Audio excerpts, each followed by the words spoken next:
Nouvelle année, nouveau tournoi, nouveau spoiler, c'est parti pour un nouveau Fab News.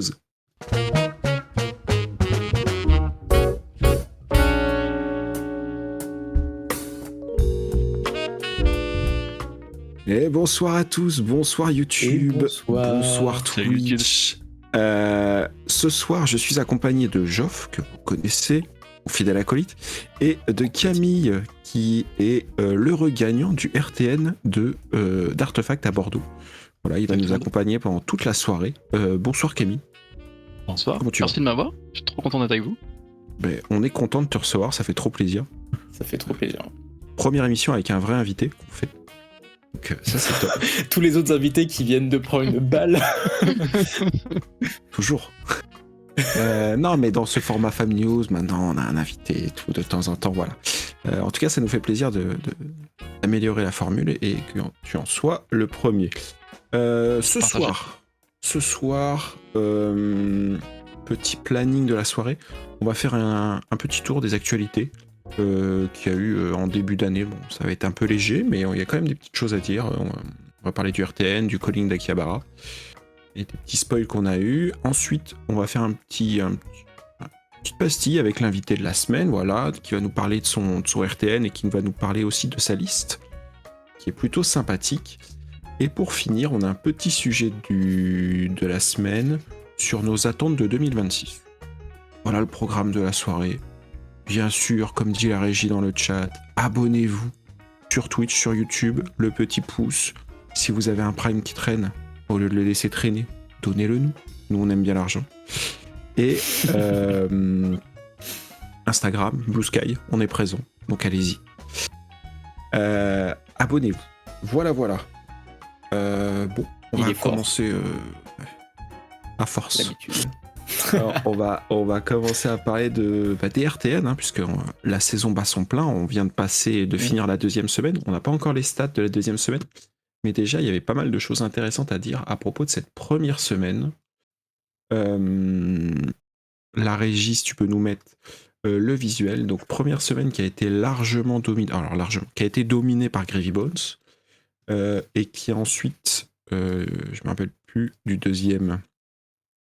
Ah, merci. Mario, ouais. Mario. En troisième, Kassai. Et ensuite, Verdance, on va dire, pour le bloc de tête. Bah oui. Déjà, Kassai qui fait son entrée dans les decks contenders en ce moment. Et une méta qui ressemble quand même vachement à la méta précédente. Messieurs, qu'est-ce que vous en pensez de cette méta actuellement ?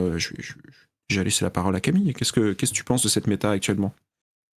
Moi, je suis assez content de cette méta. Alors, il y a toujours Gravy, mais il y a toujours un deck qui est forcément haut, mais je trouve qu'elle est hyper variée. Quand je vois les souvenirs de l'époque d'Aurora, qui prenait quand même un part important, puis après il y avait Enigma, là on voit que, hormis Gravy, le reste de la courbe là, on voit bien qu'il y a plein de decks qui se partagent la méta, et ça je trouve ça incroyable.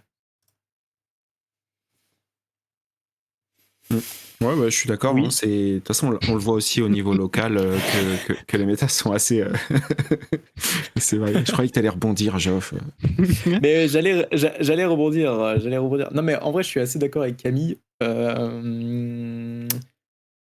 Mon petit bémol, c'est juste qu'on voit tout le temps les mêmes decks. C'est vrai que comme tu disais et tu soulignais, il y a Kassai qui fait son apparition là dans l'espèce de top 3-4 là. En vrai, c'était elle apparaissait déjà dans les gros tournois qu'on voyait avant les bans et tout, parce que c'était un plutôt bon contre à Gravy, plutôt bon contre à Mario.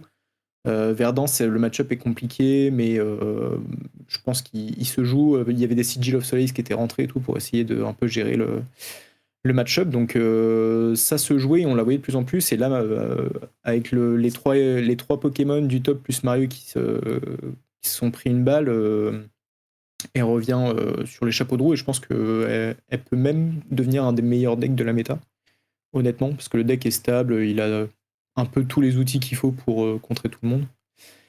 Et moi, j'avais une question pour notre invité de la semaine. Qu'est-ce que tu penses du fait qu'il n'y ait pas de Sleepy dans ce top ? Oui, je me suis posé la même question. Bon, alors, pas mal traîné sur les Discord, on en parlera plus après, mais sur les Discord Assassin et Inter, la foi en Sleepy, elle est arrivée aussi vite, quoi. Elle est arrivée et elle est repartie aussi vite, quoi. C'était un truc de dingue. Ouais. Du coup, les gens ont testouillé, puis après ils sont passés à autre chose, quoi. Et d'ailleurs dans le Discord de Assassin, le clan Sleepy, c'était au fait Mario il fait tout en mieux parce que c'est que des 0 pour 4. Donc voilà, ciao Sleepy. Stylé. Ce qui est pas tout à fait faux, mais ce qui est en plus assez impressionnant, c'est qu'il a même pas gagné un seul RTN, Sleepy, alors que tu vois, t'as Riptide qui en a gagné un, t'as Huntsman qui en a Pléiade. gagné 3, t'as Pléiade. Enfin, Ouais. tu vois, t'as des decks quand même qui sont assez mauvais, quand même. Moyen, oui, moyen mauvais. ouais, ça. Moyen mauvais. Et je pense que Sleepy, on l'a enterré très vite et très fort parce qu'il a perdu effectivement une de ses plus grosses power cards, mais il y avait des matchs où tu jouais pas un seul Bonds et tu le gagnais quand même. Hein. Donc c'est vrai que je pense qu'il y a eu... de toute façon, c'est souvent ça avec les bans. Il y a un moment où les gens ils sont tous en mode Doom. On m'a banni une carte de mon deck, le deck est devenu injouable. Ça a été ça Oui. sur le premier ban de Gravy. Ouais, de ouf. C'est ce que j'allais dire. Sur Zen, je me rappelle, moi ça a été le plus gros exemple de ce Oui. cas-là. Où il s'est fait, dès qu'il C'est s'est vrai. fait ban, Ouf. ils ont mis beaucoup de temps à revenir sur le deck là, pour trouver la dernière version, la version midrange là. Alors que le deck faisait encore énormément de choses. Quoi. Ouais, le Et là, deck était super fort et en plus c'était très bien dans la méta. Je me demande si on ne vit pas avec Syndra. Moi j'ai titouillé Syndra quand j'étais dans mon choix de deck pour les RTN. Et malgré Brand, je trouve que le deck fait encore énormément de choses. Et qu'une liste avec un peu plus de bleu, il y a aussi des trucs quoi. Mais Ouais, est-ce je que suis tu d'accord. penses pas du coup bien, ça, hein. du coup le fait en fait qu'elle ait perdu un peu de cette puissance fait que bah justement elle se fait trop contrer par des decks qui ont beaucoup trop de puissance ou beaucoup trop d'outils défensifs ou disruptifs, bah, comme Mario, Kassai, Verdance, etc. Tu vois. Ouais, mais je pense que tu peux te permettre maintenant de jouer un peu plus midrange. Ouais, midrange entre guillemets hein, pour Syndra, mais moi j'ai testé pas mal une liste avec 9 bleus et 9 DR pour justement te setup un peu plus quoi. Pour setup les gros tours Spreading Flame quoi. Ok. Je sais pas si les gens ont trop creusé, mais j'ai l'impression quand même que le deck continue à faire des choses quoi. Même la version un peu plus mono red, j'ai l'impression qu'elle continue à faire des choses quoi. Ouais, je pense que là c'est une anomalie qu'on ait vu que c'est quoi, c'est une seule là, une seule Syndra, deux Syndra qu'on win des Syndra, RTN. Je pense que c'est parce que le deck est moins bon certes, mais il est pas du tout trash tier quoi. C'est ça. Ouais. Bah nous on en avait une en Fondamentalement, finale de Relic. Hein. Il y avait une Syndra en finale de Relic. Ouais, ok. Ouais, clairement le deck est toujours bien. On peut faire un point maintenant sur le calling qu'on a eu avec Yabara, qui était aussi très instructif parce qu'il nous a permis de finalement le premier gros tournoi sur cette nouvelle méta post-ban. Au niveau représentation, on est à la maison, quoi. Ouais, de ouf. Là, t'as l'impression que là, il n'y a pas eu de patch. Genre, ils ont pas eu de mémo. Après, si, c'est ce qu'on disait tout à l'heure, c'est pareil que Enfin, pour moi, c'est pareil que la puissance des héros, c'est juste que, en fait, ils ont ramené les meilleurs héros au niveau des autres meilleurs héros. Le tier S au niveau du tier A, mais le tier S est quand même surreprésenté, quoi. Ce qui est logique en soi. Hein, mais... Pas tant que ça, je trouve, parce que, tu vois, si tu regardes la première colonne, tu passes de 25 à 14. Moi, j'ai souvenir de genre Aurora, Enigma, fin du game, quoi. Et après, Oui. tu divisais quasiment par deux, quoi, la représentation. Là, je trouve que c'est hyper lisse, quoi. Ouais, je suis d'accord. Et je trouve que ça fait hyper plaisir, quoi. Oui. T'as Oui, 8 clairement. Huntsman quand même. Je trouve ça incroyable qu'ils aient réussi à rendre le deck jouable. Ouais, Après toutes ces ça, années à franchement, essayer de trouver la bonne la bonne formule pour lui. Et ils ont enfin trouvé la carte qui débloque le deck.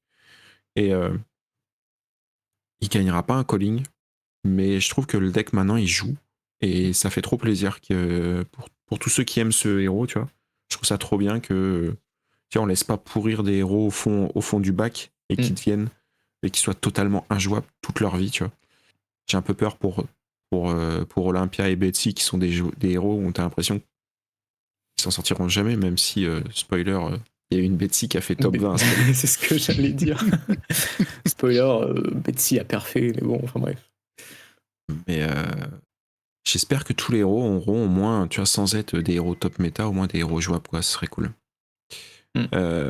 Bon. Et qu'est-ce qu'on en pense de la représentation de Marlene, Mika, dans le calling? Bah, pareil que tous les tournois, quoi. C'est Marlene et après, tu vois, je peux pas leur en vouloir de pas ramener Marlene. Le héros est trop instable. En fait, je pense que le héros, il est bon, il fait des bonnes choses, sauf que sur un tournoi avec autant de games, tu es sûr d'avoir au moins une game sur ton tournoi où le deck il va juste t'exploser entre les doigts et tu vas faire des tours à vide et tu vas perdre ta game comme ça. Donc ça, c'est pas possible sur un tournoi, tu vois. Je pense que sur un plus petit tournoi type RTN, c'est peut-être jouable parce que sur 5 games, tu peux espérer ne pas brick sur 5 games, mais sur un calling en 12 games, c'est impossible. T'es sûr qu'à un moment, ton deck il va te chier dessus. C'est le problème. Pour résumer. On a la méta-conversion du DI2 qui nous éclaire un peu plus sur... Jouer gardien. C'est pas le même Jouer gardien, la team. C'est les hommes mentent, pas les chiffres. C'est c'est vrai ça. 17% Victor, ça marche bien. Hein. Oui, bon. Florian qui fait un carton plein. Hein. Florian qui fait un carton plein sur ce tournoi en termes de conversion quand même. Pour moi, c'est le meilleur taux de conversion là, qu'on a. Kassai aussi, hein, franchement. Kassai aussi a un très bon score. Kassai, on l'attendait. En vrai, Kassai, on l'attendait. Hein.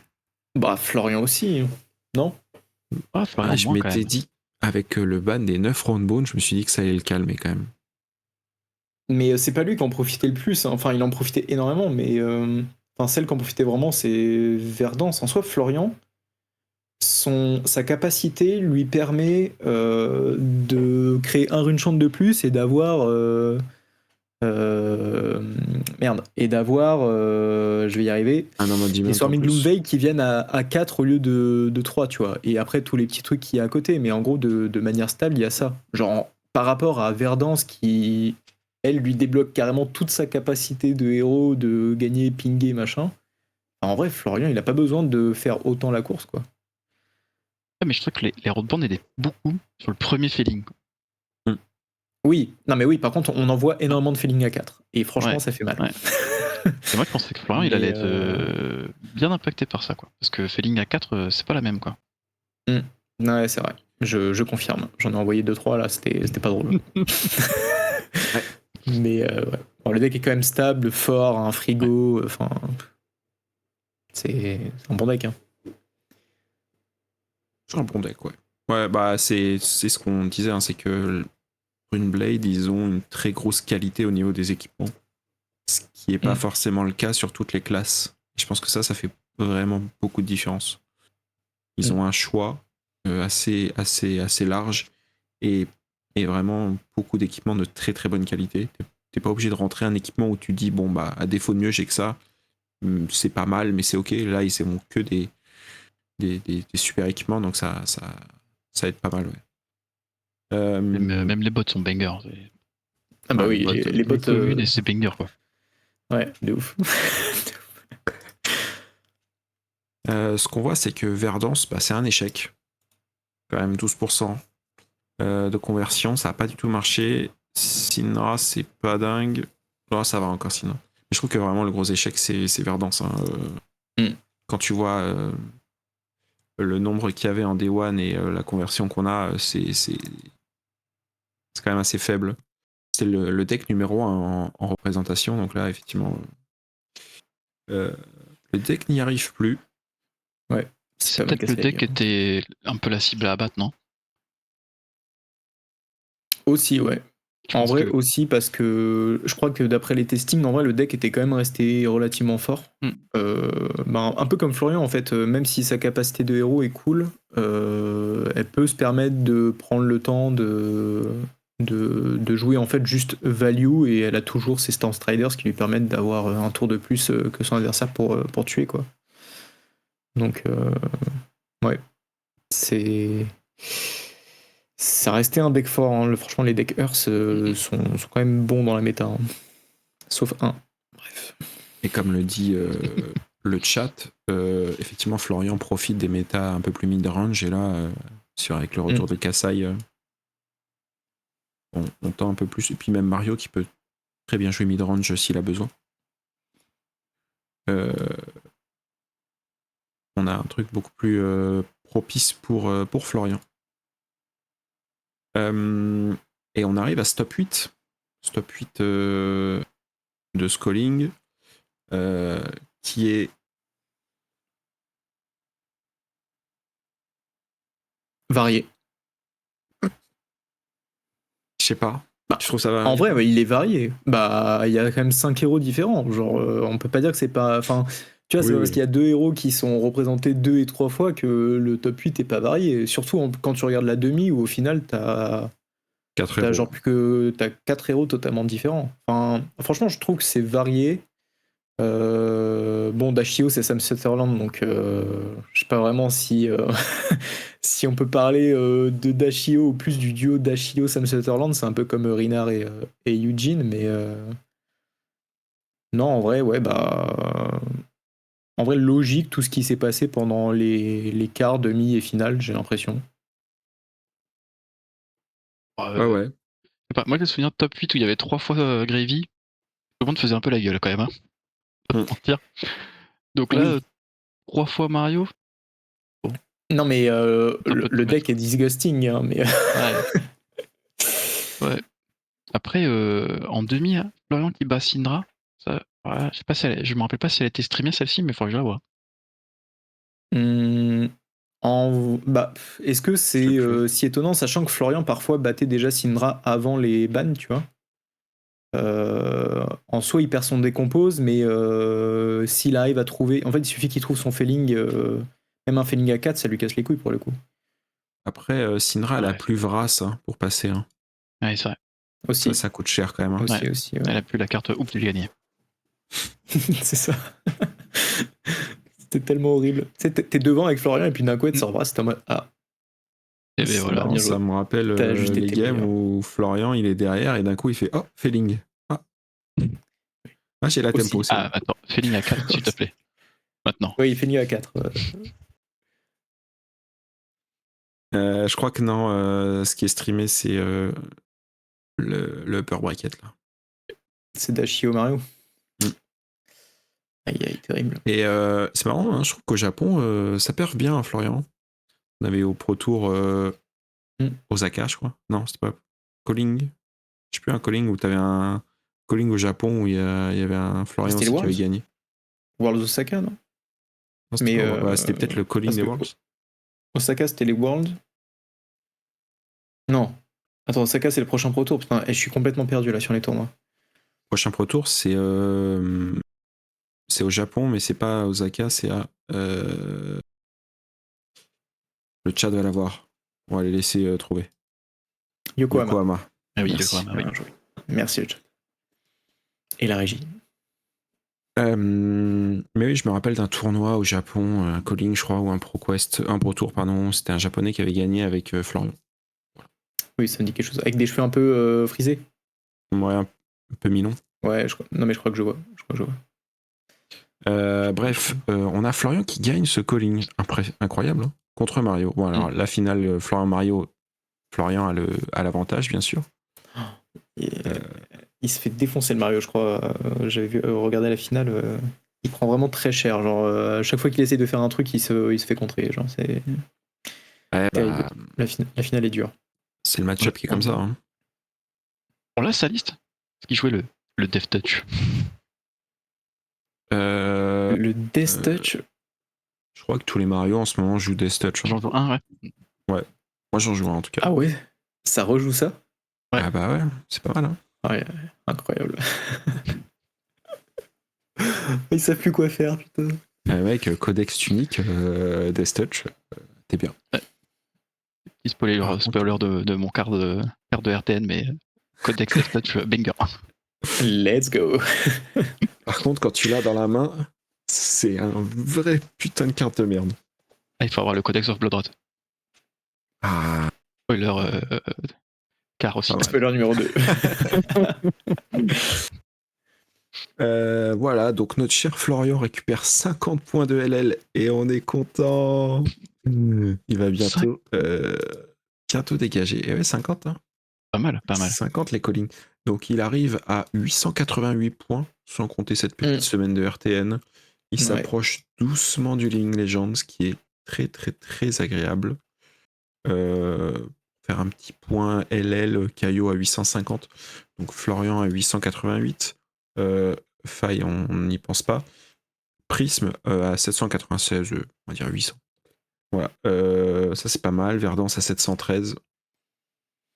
Syndra à 695, voilà. Et après le reste, ça commence à être trop bas. C'est ouf, hein. J'ai l'impression qu'il y a des tournois tout le temps, genre des saisons de ProQuest RTN et tout, et qu'au final, les points LL, genre ne montent pas tant que ça, et qu'il y a aucun héros qui part LL, quoi. Genre, c'est... On a 37 héros Heureusement que actuellement Kano jouables. s'est barré. Hein, quoi, putain. 37 héros jouables. Hein. C'est beaucoup. Hein. Qu'est-ce que vous en pensez là de cette quantité de héros? Commence à être dur à trouver le side. Hein. Puis après, Surtout quand on a autant qui sont jouables. Enfin là, comme tu disais Camille, sur la première colonne où il y a plus de 14 decks, enfin 14 personnes qui ont ramené le deck, sur quoi ça, il y avait 8-10 héros, bah ouais, ça fait beaucoup quoi. Ça fait beaucoup. Et même bon, en parmi prépa, certains, hein, même en préparation. Enfin, je veux ouais, préparer ton tournoi avec autant de decks. C'est clair, c'est clair. Mais c'est là où je trouve que Florian est un bon choix. Je trouve que tu vois, dans une méta aussi diversifiée, t'as un peu de gem roulette, tout ça, prendre un deck qui est stable, qui a quoi qu'il arrive, un pool de cartes qui est fort quoi qu'il arrive, c'est vraiment un bon choix. Ouais, carrément. Et c'est là où je trouve que c'est ouf que Verdun c'est aussi super fait parce que je pense que c'est la même, tu vois. Mais comme tu dis, les gens ont dû hard taker, il y a dû y avoir des Poison the Well disgusting là, de sortie. Ouais, Poison the Well, sigil. Je pense que beaucoup de decks gros mettaient 3 sigils maintenant. Ouais. Ok. Sinon, petit sujet suivant. Du coup, avec le calling, on a eu des petits spoilers. On va en parler rapidement. Reprint de CNC et de E-Strike. J'espère que vous êtes heureux dans le chat. Ça va faire baisser le coût des cartes. Qu'est-ce que vous pensez des illustrations, Camille? Tiens, donne-moi ton avis. Vas-y, Camille. Alors, Command & Conquer, banger. E-Strike, je trouvais la carte incroyable jusqu'à ce que je regarde son bras. Les gros bras. Un gros bras. Très gros bras. Et là, j'ai pas compris. Ah, c'est Zeus, quoi. Ouais, mais le ratio tête-épaule, bizarre quand même. Ouais. Ah, j'en ai vu des mecs comme ça à la salle. Ils sont pas d'origine. Moi, en vrai, le bras Osef, ce que je trouvais juste dommage, c'est que je trouve l'artwork, comme les bots génériques, là, et ressemble trop à l'artwork de base. Je trouve ça un peu dommage. J'aurais bien aimé un peu plus de renouveau.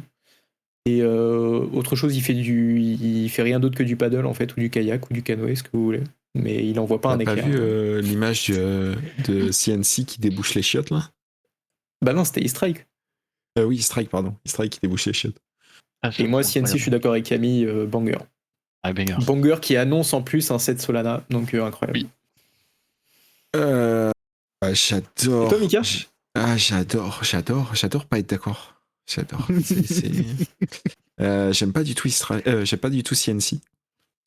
Comme disait Manu, je suis assez d'accord avec lui, je la trouve très fouillie, je trouve que c'est un peu le bordel, je comprends pas trop ce que je regarde. Le personnage au premier plan, je comprends pas. Je sais pas ce qui se passe. Non, je suis pas très fan. Je comprends pas. Il a plein de mains différentes. J'aime bien l'illu, je la trouve intéressante, même si je la trouve un peu bordélique. J'aime bien les couleurs. Mais pour moi, ça m'évoque pas Command & Conquer. Je trouve qu'en termes de fantasy, pour moi, c'est pas Command & Conquer. Mais c'est perso, ça, c'est perso. Je comprends pas. C'est littéralement un démon qui commande d'aller conquérir Solana. Voilà. Ouais, mais pour moi, Command & Conquer, c'est l'empereur. Tu vois. On en a déjà parlé. Oui, on en a parlé, mais. Le chat, vous en pensez quoi? Moi, j'aime pas. Et E-Strike, en fait, la E-Strike d'origine, moi, c'est la première carte qui m'a vraiment donné envie de jouer au jeu. Quand j'ai commencé à faire du blitz, tu vois, j'étais avec mes petites communes et mes rares, et je me rappelle, c'était Greg qui jouait ses E-Strike dans sa barrière, là.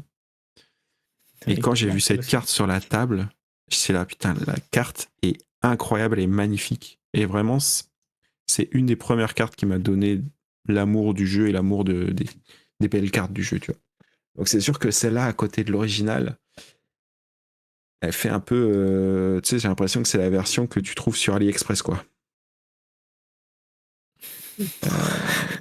Toujours, jamais dans l'abus, c'est ça qui est cool. Jamais. Mais Tu me connais. Non, moi, franchement, je trouve l'Illu, ça va. Oui, le bras est un peu gros, mais on dirait que c'est parce qu'il est au premier plan. Et stéroïde je trouve, aussi. ouais, en vrai, j'ai juste l'impression vraiment de regarder exactement la même carte que la première. Je trouve ça dommage. La première est tellement belle. Surtout en foil.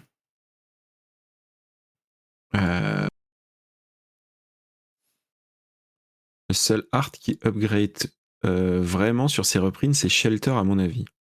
Ah non, la Crown of Dominion, mec. Ouais. Ouais. Ah non, je peux. La Crown of Dominion elle est Marvel, mec, c'est dur de la battre. Incroyable. Ouais. L'original Marvel, mec. Moi, j'aime beaucoup L'original la nouvelle Marvel. Ouais. L'original Marvel, mais Bah, elle est franchement. noire. Bah, elle est trop Oui, belle. mais en vrai, elle est belle. Mais elle est belle, mais si je Elle est belle. la compare au Marvel actuel, genre même en Extended Art, je trouve quand même que c'est. Ouais, moi, je suis d'accord avec Camille. Ah ouais, un fond noir. La Non, nouvelle Dominion, après, là, ça. elle est La incroyable. nouvelle Dominion, magnifique. elle est pas mal. Et je trouve aussi que la Balance of Justice, je préfère la nouvelle, personnellement. Celle où on voit la femme, hein, un peu de haut là, non? Ah non, Ouais, pas ouais, moi. j'adore. Pas moi. Mais c'est On ça en qui est avait bien, déjà c'est que maintenant on aura le discuté, choix. ouais. Oui. Ouais.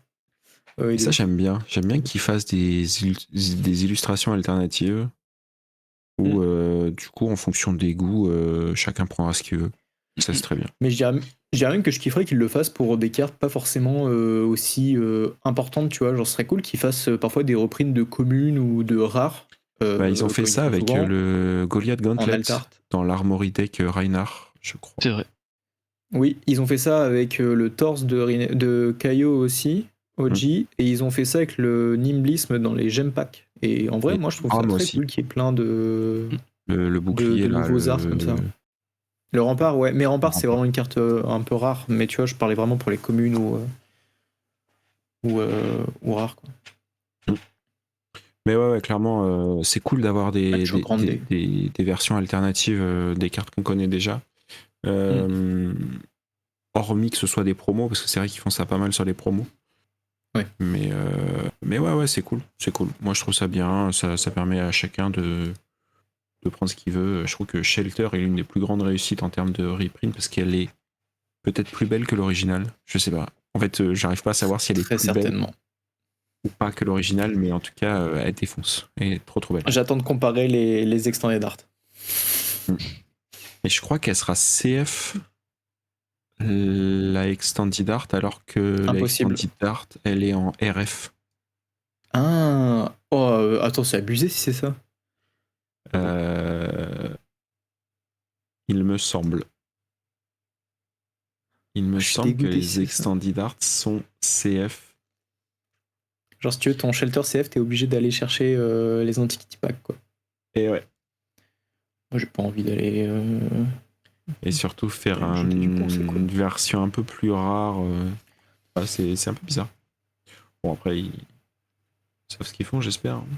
Voilà. On n'a pas parlé de la rareté. Légendaire, ça vous va? Non, c'est de la merde. Ah, on est d'accord. Oui, c'est de la merde. Faut être sûr. Non, c'est à chier. En vrai, même si ça permet de baisser un peu le prix. Mais je pense qu'ils font ça pour baisser un peu le prix et non plus. Enfin, pour en fait essayer de contenter tout le monde. Mais soit tu fais un reprint pour vraiment en donner les cartes, quoi, en accès. Soit. Je dirais pas ne pas en faire parce que c'est toujours cool qu'ils en fassent. Mais. Franchement, ils devraient les mettre en M et on n'en parle plus. Et comme ça, tout le monde a ses playsets, quoi. D'accord. Après, tu vois, à titre de comparaison, si on prend Codex of Frailty, je crois qu'il est doit être à 20 balles, je pense, là, actuellement, tu vois, 20-30 balles. Aussi parce qu'il n'y a que Mario qui est jouable, à dire autour de Codex. Ouh là là, t'es sûr de ça, Mika? On a quand même Camille avec nous là. Hein. Tranquille. Tu joues au Codex, Camille? Non, Non, absolument pas. non, absolument pas. Il y a Codex of Riptide Frailty, aussi, c'est pas non une générique, oui, mais Il y a pas c'était... Marlene aussi qui met 3 codex, non Bah, si, mais après, c'est pas bizarre. des héros qui sont très Oui. représentés, tu vois. Riptide aussi, je crois qu'il Ouais. met Codex. Ouais. C'est pareil, c'est pas un héros très représenté. Codex of Frailty, c'est pas une générique, mais ça a été reprint en L. Et actuellement, ça me fait mal au cœur de vous le dire, mais il a premier prix card market, 17 € le Codex of Frailty Outsider. Ouais, Outsider. Ouais, Et donc ça a bien baissé. en vrai, tu le trouves c'est bien. autour de 20-25 € le Codex. Il y a... Le CNC Viented a pas beaucoup baissé. Bah, en fait, il baisse au début et après ça remonte. Enfin, En fait, ça qui est nul avec les L, c'est que ça fait juste des montagnes russes, puisque en fait, il y a des nouveaux joueurs constamment et genre ces cartes-là, t'en as besoin dans au moins la moitié des decks. Donc, c'est un En peu vrai, cool, le quand prix a baissé de quand même Conquer. Je suis en train de regarder, le prix a baissé. On est à 70 € sur la version The Hunted, ce qui est très cher, mais je crois que la version Arc Rising, pardon, elle est en dessous de 60 €. Donc 55 et 60. Donc ça a reste, bien baissé. Ouais, mais ça reste quand même cher pour une Majestic qui te faut en x3 et Ouais. tu sais que tu vas jouer quasiment tout le temps, quoi. De ouf.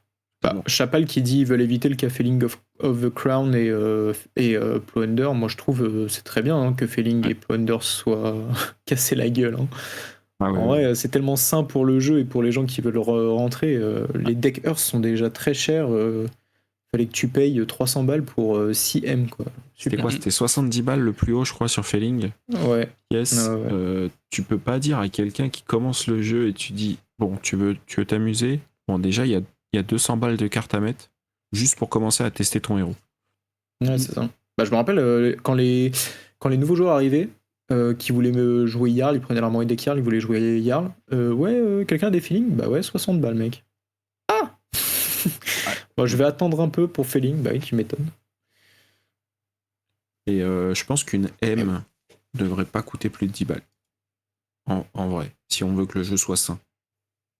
Je pense que les M les plus chers devraient coûter 20 balles, quoi. Grand max. Ouais, les plus chers, genre les M génériques, genre les CNC, les Warmonger, toutes ces cartes tech, enfin pas tech, mais c'est Staple, pardon, voilà, c'est ça que je veux dire. 20 balles, TM de classe au plus cher 10 balles, et tu mets tes légendaires à 50 balles à peu près, et après, toute la valeur, tu le mets sur le pimp, le custom, sur les extended art, sur tout ça, sur ce qui va te différencier des autres. Et comme ça, les joueurs ils jouent et les pimpers collectionneurs ils se font plaisir, ils ont des cartes qui ont aussi de la valeur, tu vois, et qui maintiennent de la valeur. Voilà, tout le monde est content. Je réagis un peu en retard pour comparer avec Magic, les illus alternatives, c'est super, mais quand il y en a trop, que tu n'arrives pas à reconnaître une carte jouée en permanence, il y a un côté frustrant et tu perds du temps à lire une carte que tu connais.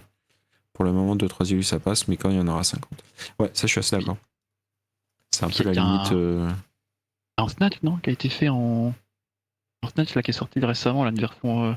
Je sais plus en stream, pareil, à un moment donné, je joue la carte, je me dis, mais toi, je la connais pas celle-ci. Alors que c'était la Snatch promo. Ouais. Promo Singapour, peut-être. Ouais, avec Nu, qui joue au Mahjong, là. Ouais. Oui, c'est ça. Ouais. C'est ça que je me rappelle, mais dis, maintenant, c'est bizarre. Hello, c'est impossible dans un jeu dont le prix est dicté par le jeu et non pas par la collection. Ça, c'est vrai. En vrai, c'est un peu vrai. C'est un peu vrai, mais regarde Feeling, ça a fonctionné. Oui. Alors que les héros sont top tier.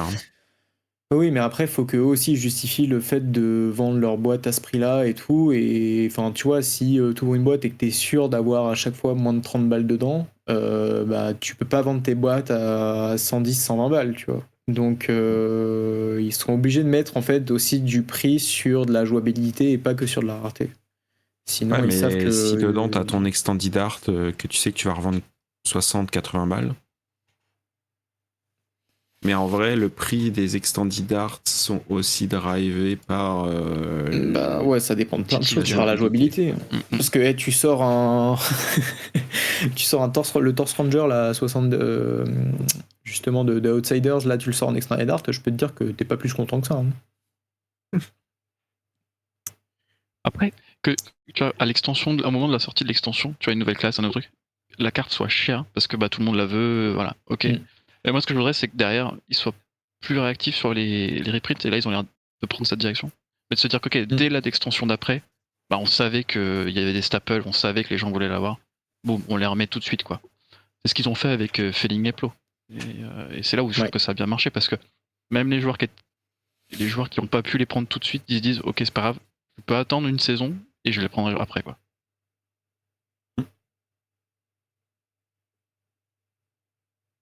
Tu as raison. Le pimp est toujours beaucoup plus cher que la version de base, nous dit la régie. Effectivement, j'étais en train de regarder, même Oui. les harpons de Marlin n'ont pas trop bougé de prix depuis la sortie dans les versions extended, alors que le héros est absolument pas joué, pas du tout méta, et les versions basiques, elles sont à moins d'€1, tu vois. Donc clairement, les versions extended, les versions pimp, maintiennent relativement bien leur valeur. Moi, je trouve que c'est du pimp de gem pack, pas forcément du pimp de boîte, de display, tu vois. J'ai l'impression. En vrai, le pimp de display, t'as des Marvel. Et il n'y en a pas assez, en fait. Et t'as pas tant d'extended art que ça. Si t'as les M extended art, qui c'est vrai, valent quand même. Mais en fait, ouais, peut-être qu'il y en a juste pas assez en fait dans les displays du pimp. Je sais pas. Je sais pas. On n'est pas expert TCG non plus de marché, donc c'est compliqué à dire, mais. En effet. Bon, messieurs, on va passer à la meilleure rubrique de la soirée, une toute nouvelle rubrique. En plus, vous savez quoi? Il y a un jingle. J'espère que la régie a le jingle en place. Et ben on va lancer la chronique de l'invité de la semaine.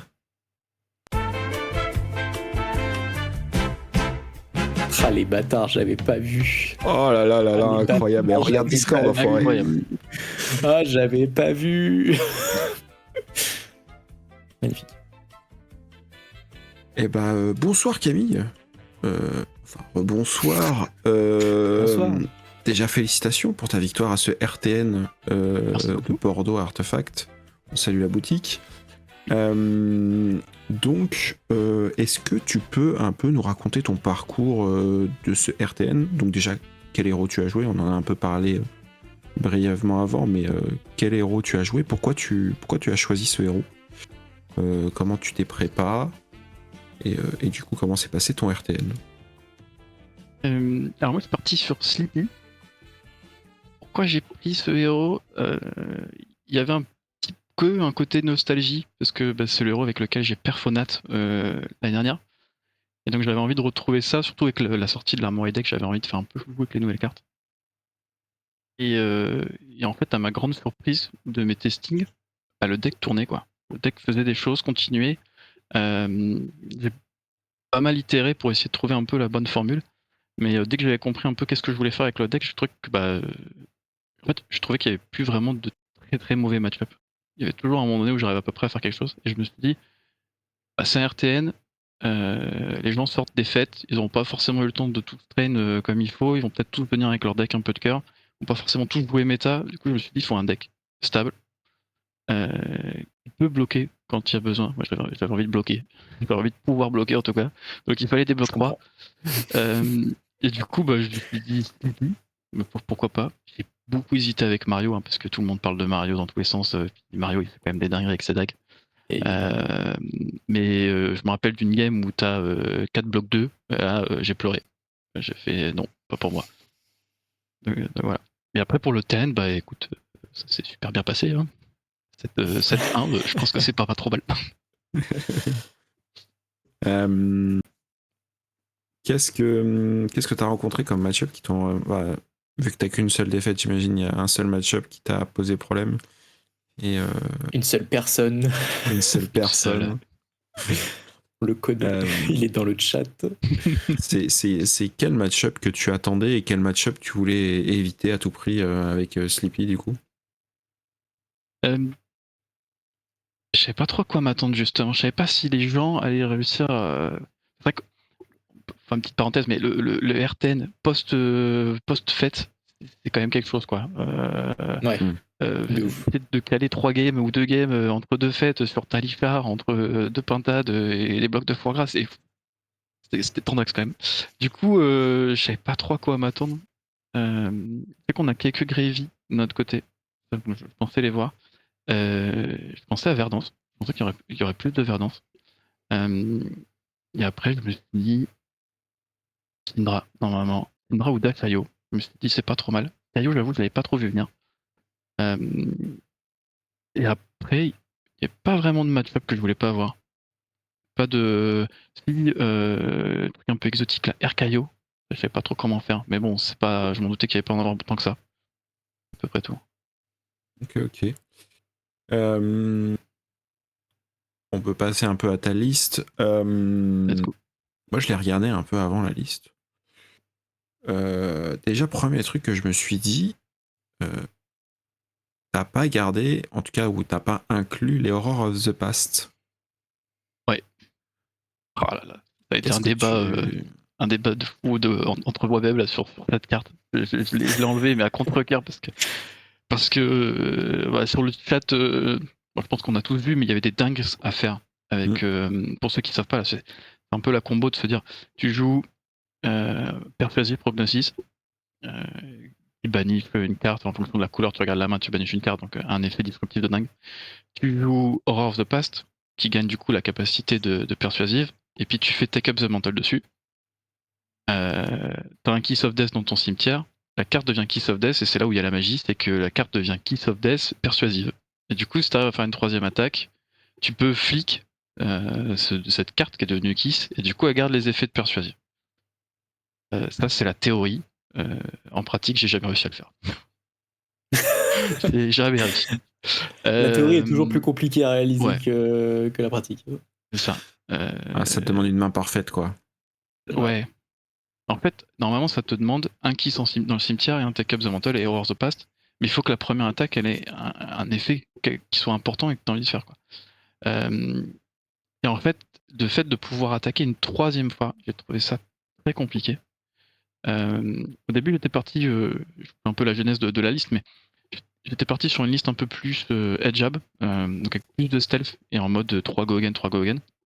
Parce que je croyais pas mal à Creep à ce moment-là, qui donne go again à la prochaine stealth, donc ça permet de faire 3 maillons de chaîne. Mais en fait, je me suis vite rendu compte que c'était pas assez fort, parce que bloquer 3, finalement, il y a pas mal de decks qui peuvent le faire. Et du coup, si tu menaces pas quelque chose de plus que ça, bah en fait, t'es vite fatigué, quoi.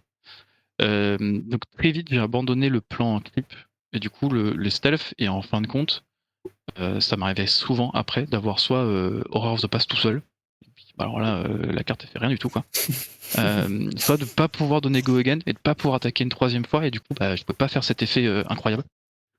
Donc, je l'ai vite arrêté. Et après, le dernier point négatif que je trouve, c'est qu'elle tape à 2. Et en fait, les rares fois où j'avais pas le buff, et qu'il y avait quand même un effet un peu sympa qui était associé à la carte, je prenais mon meilleur bloc d'équipement. Et en fait, des blocs d'équipement qui sont à 2, il y en a un paquet, quoi, dans la méta. Donc, il y a plein d'équipements de Temper 2 maintenant, donc, pour plein de héros. Et je pensais pas que, mais juste ça c'était énorme. Ok. Moi, j'ai vu un truc très intéressant. J'ai vu un truc dans ton side qui, je crois, avait été enlevé pendant un temps, mais que là, t'as rajouté en x3. Oui. C'est les petits toxicity jaunes, là. Ouais. Pourquoi tu les as rajoutés Qu'est-ce que... Toujours pour ce combo avec Kiss of Death, ou raconte-nous un peu le pourquoi du comment de la carte. Là. Toxicity, c'est une carte qui est arrivée assez à la fin de la liste, quand j'ai commencé à peaufiner. En fait, le souci que je me rendais compte, notamment contre Kassai ou les decks un peu plus lents, c'est qu'ils pouvaient t'amener à la fatigue. Comme tu fais que des head-jabs, si t'as pas la R, tu prends ton meilleur bloc 3 et c'est fini, quoi. Et du coup, en fait, je voulais trouver un moyen de punir tous ces decks qui veulent jouer vraiment une très longue game. Et au final, à part Shelter, il y a peu de decks qui ont accès à de la prévention.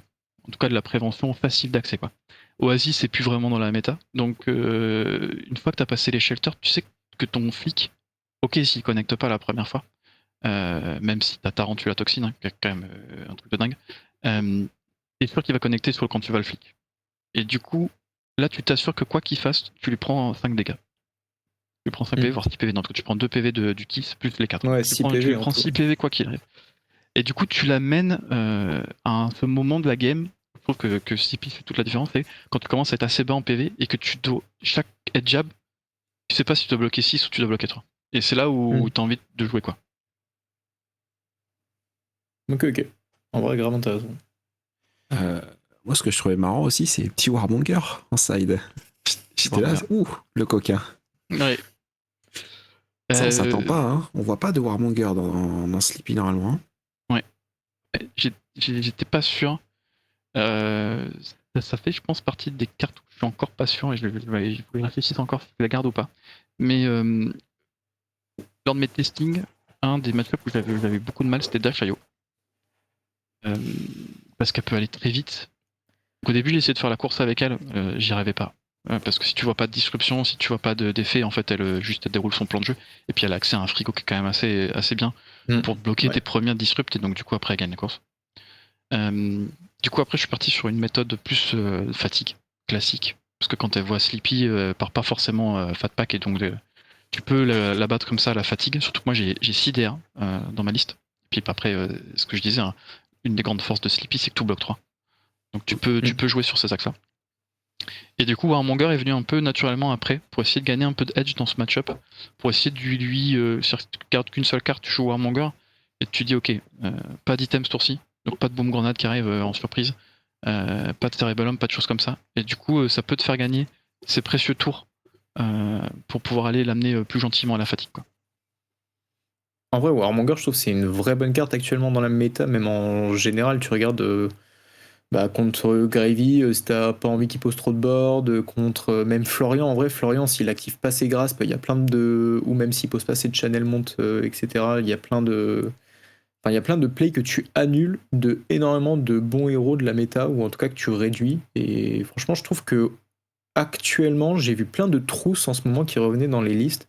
Mais je trouve que Warmonger fait vraiment un sacré taf si ton héros peut le supporter. Moi, je trouve que c'est une bonne carte, bonne réflexion sur la carte. Je pense qu'elle est bien à garder. Je suis pas expert assassin, mais juste si tu cherches une carte tech actuellement, je pense que c'est une super carte.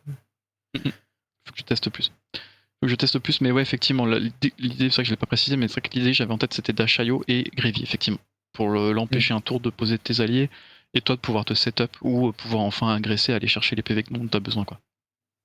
Ouais, clairement. C'est super intéressant. Comme il le dit dans le chat, il y a aussi 2-3 deck rogue. C'est vrai que Marlene, ça fait le taf. Hein. Ah bah, ouais. tu et Kassai aussi. Tour, quoi. Et Kassai, ouais. Kassai, j'ai lancé un Warmonger, la Kassai en face, elle m'a fait juste coup d'épée, fin de tour, j'étais refait. Ah ouais. Ouais, Kassai, ça joue beaucoup moins d'AR et beaucoup plus d'action maintenant, une nouvelle version. Ouf, hein. Donc c'est très sensible à Warmonger. Moi, la question aussi que je me posais, c'est Prey Spotters, donc le nouveau casque qu'on a eu avec l'Armory Deck. Je me posais la question dans quelles conditions tu le rentrais. Parce que la carte a l'air bien et en même temps un peu légère par rapport à une Crown of Providence ou une Balance, tu vois, qui sont des cartes très fortes. Qu'est-ce que t'en as pensé ? J'imagine que tu as bien aimé puisque tu l'as rentré dans ton deck. Ça me ferait mourir de rire, Camille, que tu dises c'est à chier, c'est juste pour le troll. Mais... J'aurais adoré, mais non. Non, vraiment, il y a eu de réflexion autour de la carte. C'est vrai qu'il y a Crown et Balance qui sont bloc 2 puis qui ont un effet incroyable, mais il y a des match-ups où en fait tu veux être l'agresseur, je pense notamment à Earth, qui sont des match-ups qui sont assez, d'après les stats, assez défavorables pour Sleepy. Et en fait, le fait de pouvoir marquer sans interaction, c'est incroyable. Parce que Je l'ai dit tout à l'heure, mais Florian avec ses bots, il t'empêche de flic quand t'as besoin. Et quand tu fais l'AR là, qui a besoin d'être marqué pour pouvoir transformer, tu veux qu'il soit marqué quoi. Donc il te faut ce petit casque. Ça c'est hyper important. Je sens qu'il y a une private joke que j'ai pas là dans le. Mika a des on s'est joué. PTSD. On s'est joué hier, c'est exactement ce qui s'est passé. J'ai été avec Mario, il était avec Florian. Ouais, tu peux pas marquer en fait, Trop tu dur marques de jamais. marquer. Tu marques jamais. Trop Non, dur de marquer. marque pas. Il a Du coup, t'as trop de besoin ça, solutions ouais. pour t'empêcher de marquer. Et effectivement, c'est. Ouais, c'est une très bonne option quand t'as envie de l'emmerder, quoi. Exactement. Moi, je m'en sers beaucoup dans Earth pour pouvoir en fait aller chercher la prévention ou checker s'il y a un peu de prévention. Parce que souvent, je vais flic contre Florian, voir s'il va claquer ses bots ou pas, ou s'il va jouer son shelter. Et après, je vois ce qui se passe. Mais ça m'est déjà arrivé plusieurs fois dans un tour de flic. Ok, il va voir le prevent. C'est pas grave, je vais casser le chapeau. Et c'est pris. Et là, je sais qu'à partir de maintenant, c'est bon, la prévention est passée. S'il claque ses chaussures. Et là, c'est parti, on peut y aller. Quoi. Ouais, c'est vrai que c'est une bonne option. Et puis t'as quand même un petit bloc 1 dessus qui peut toujours servir. Même si Florian, il n'y a pas trop de disrupts que tu as envie de bloquer. Mais bon, c'est un petit point de vie en plus, toujours bien. Ouais, c'est un petit PV de plus qui fait la diff quand tu fais la course. On nous demande dans le chat qu'est-ce qui peut bien faire chier Sleepy, faut l'agresser. Point d'interrogation. Faut le bloquer, je pense. C'est plus ça qui faut le fait chier. Faut le bloquer, je pense qu'il faut réussir à bien lire. C'est un peu compliqué, mais il faut réussir à bien lire ou à bien juger les cartes qui sont à bloquer. Toutes les stealths ne sont pas si importantes que ça. Il faut bien les bloquer, et après je pense qu'il faut pas avoir peur de bloc 6. C'est rare, ça arrive, mais c'est rare quand même que le Sleepy ait envie de claquer 2 AR sur une petite stealth pour passer au-dessus du plus 6 et aller chercher. Du coup, des fois je trouve qu'il faut pas avoir peur de bloquer 6. Sur une selle qu'on a, on est quasiment sûr de se garder. Et l'ADR, faut les jouer avec parsi body quoi. Hésiter à bloc 6, et patient sur ce DR, on attend. Et puis hop, quand il essaie d'aller chercher le edge, boum.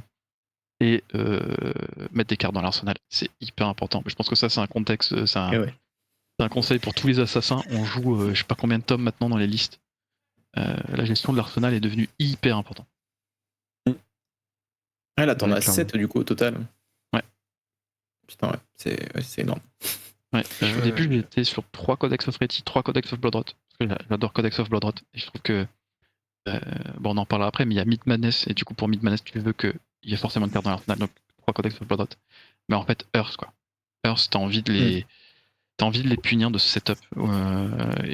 Et du coup, tu veux les Codex of Inertia pour aller pour le token, quoi. Pour les empêcher, quoi. Et j'ai vu que t'as des petits bonds of attraction aussi, j'imagine c'est pour Gravy. Tu as rentré ça? Ouais.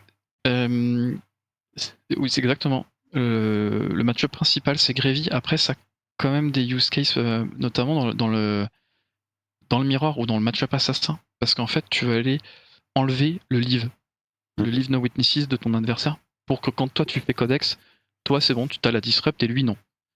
Du coup, ça a quand même quelques use cases hyper importants, mais effectivement, le premier auquel tu penses, c'est bon, c'est Gravy, ouais, effectivement, pour aller lui chercher les alliés, quoi. Ou, ouais, ça peut vraiment te sortir de la panade, quoi. C'est ça, ou les lines aussi, parce que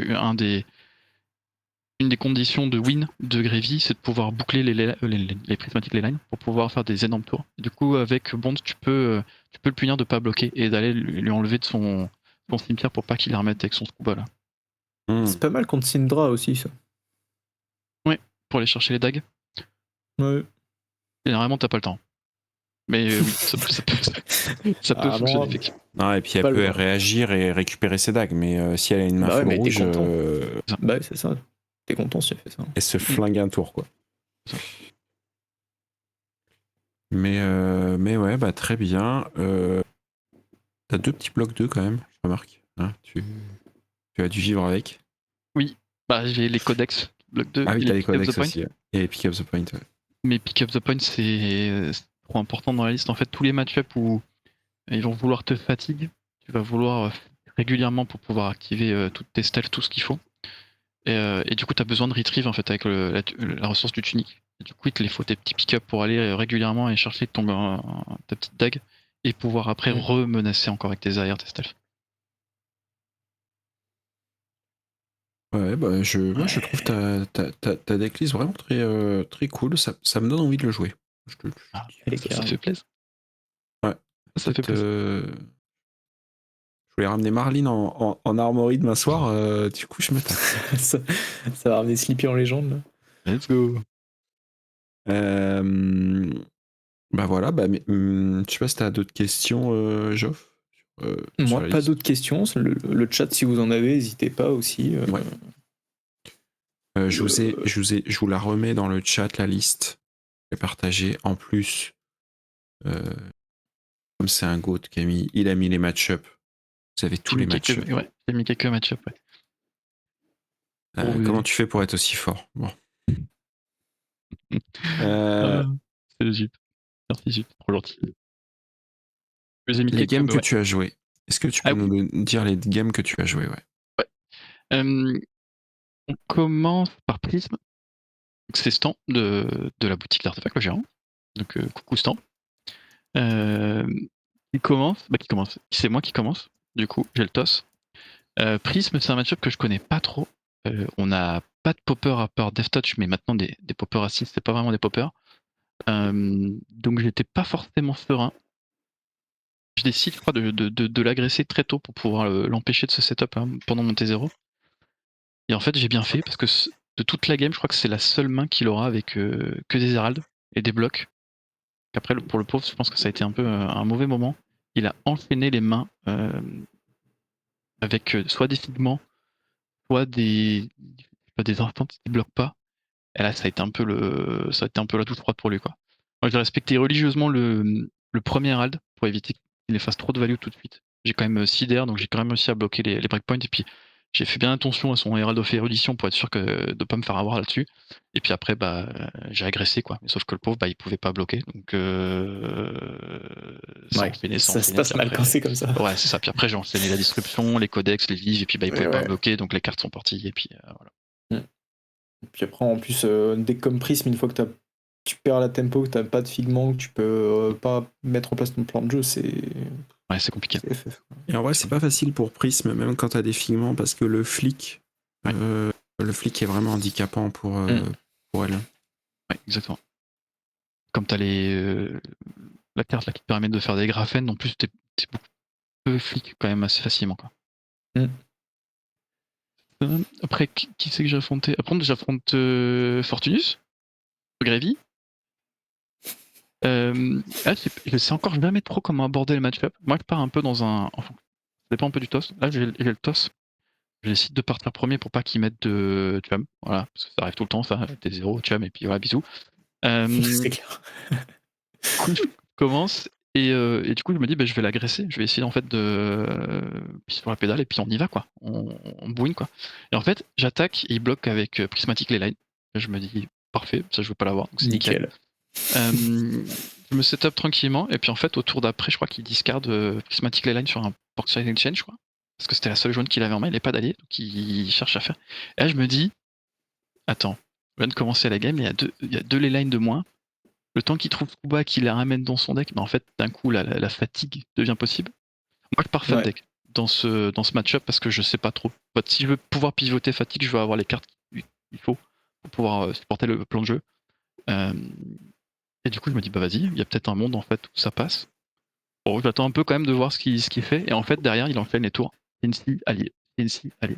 Et en fait, sans le vouloir, je me retrouve dans la posture de je bloque tout, je clear l'allié, bloque tout, clear l'allié, et puis je lui deny les codes. Et en fait, ça y est, en fait, j'étais parti dans la full fatigue. Et du coup, derrière, on enchaîne, on essaie de lui ban un maximum de cartes, d'enchaîner, et puis en fait, je crois qu'il avait qu'un seul whaler, qui hardcast à un moment donné, et en fait, j'ai pile ce qu'il faut pour pouvoir le clean. Puis derrière, ça y est, il n'y avait plus d'attaque, plus d'alice, fin quoi. Donc voilà. Un gravier au LP. Exactement. 55 minutes de bonheur, hein. On a bien été jusqu'au bout là. Let's go. Ouais. Oh, il devait être bien content, Maxence. Ouais, c'était un peu salé, ouais. Mais c'est passé. Après, qui c'est que j'affronte? J'affronte Oscillo. Fred.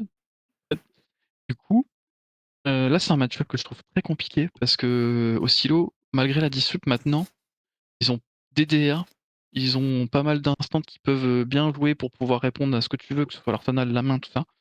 Donc c'est assez compliqué.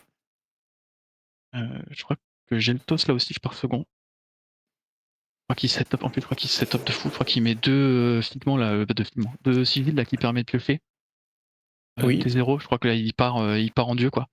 Pas mal il comme est... début. Donc, ouais, moi je transpire. Puis j'ai pas énormément de disrupt au début, donc je fais ce que je peux pour bloquer tout ça.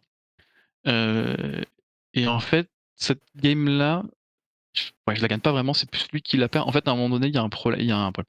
Sur un livre, je banish une carte du top deck, et genre le tour d'après, on discute, et puis en fait, je regarde, je fais, bah, elle est passée où ta carte en banish? Et en fait, sans faire exprès, à un moment donné, il y a des cartes qui ont glissé de son top deck dans la banish, et on pense qu'il les a remis. Bah, on savait plus trop du coup, et il me dit bah on est obligé d'appeler le judge pour qu'il se passe, et en fait du coup le judge lui dit ok t'es sûr que c'est cette carte là, bon bah ok bah on la laisse en banish, et du coup bah en fait s'est fait IP1 comme ça, et en fait c'est le tour où il partait combo. Du coup bah le combo Merde. forcément est bien impacté parce qu'il a l'instant de Ouais. moi. Et du coup il me propose un mind wrap qui est conséquent mais pas assez, et puis bah en fait derrière après il a moins de gaz, et puis bah moi du coup j'arrive à le finir avec la disrupt, et puis les stealth tranquille quoi.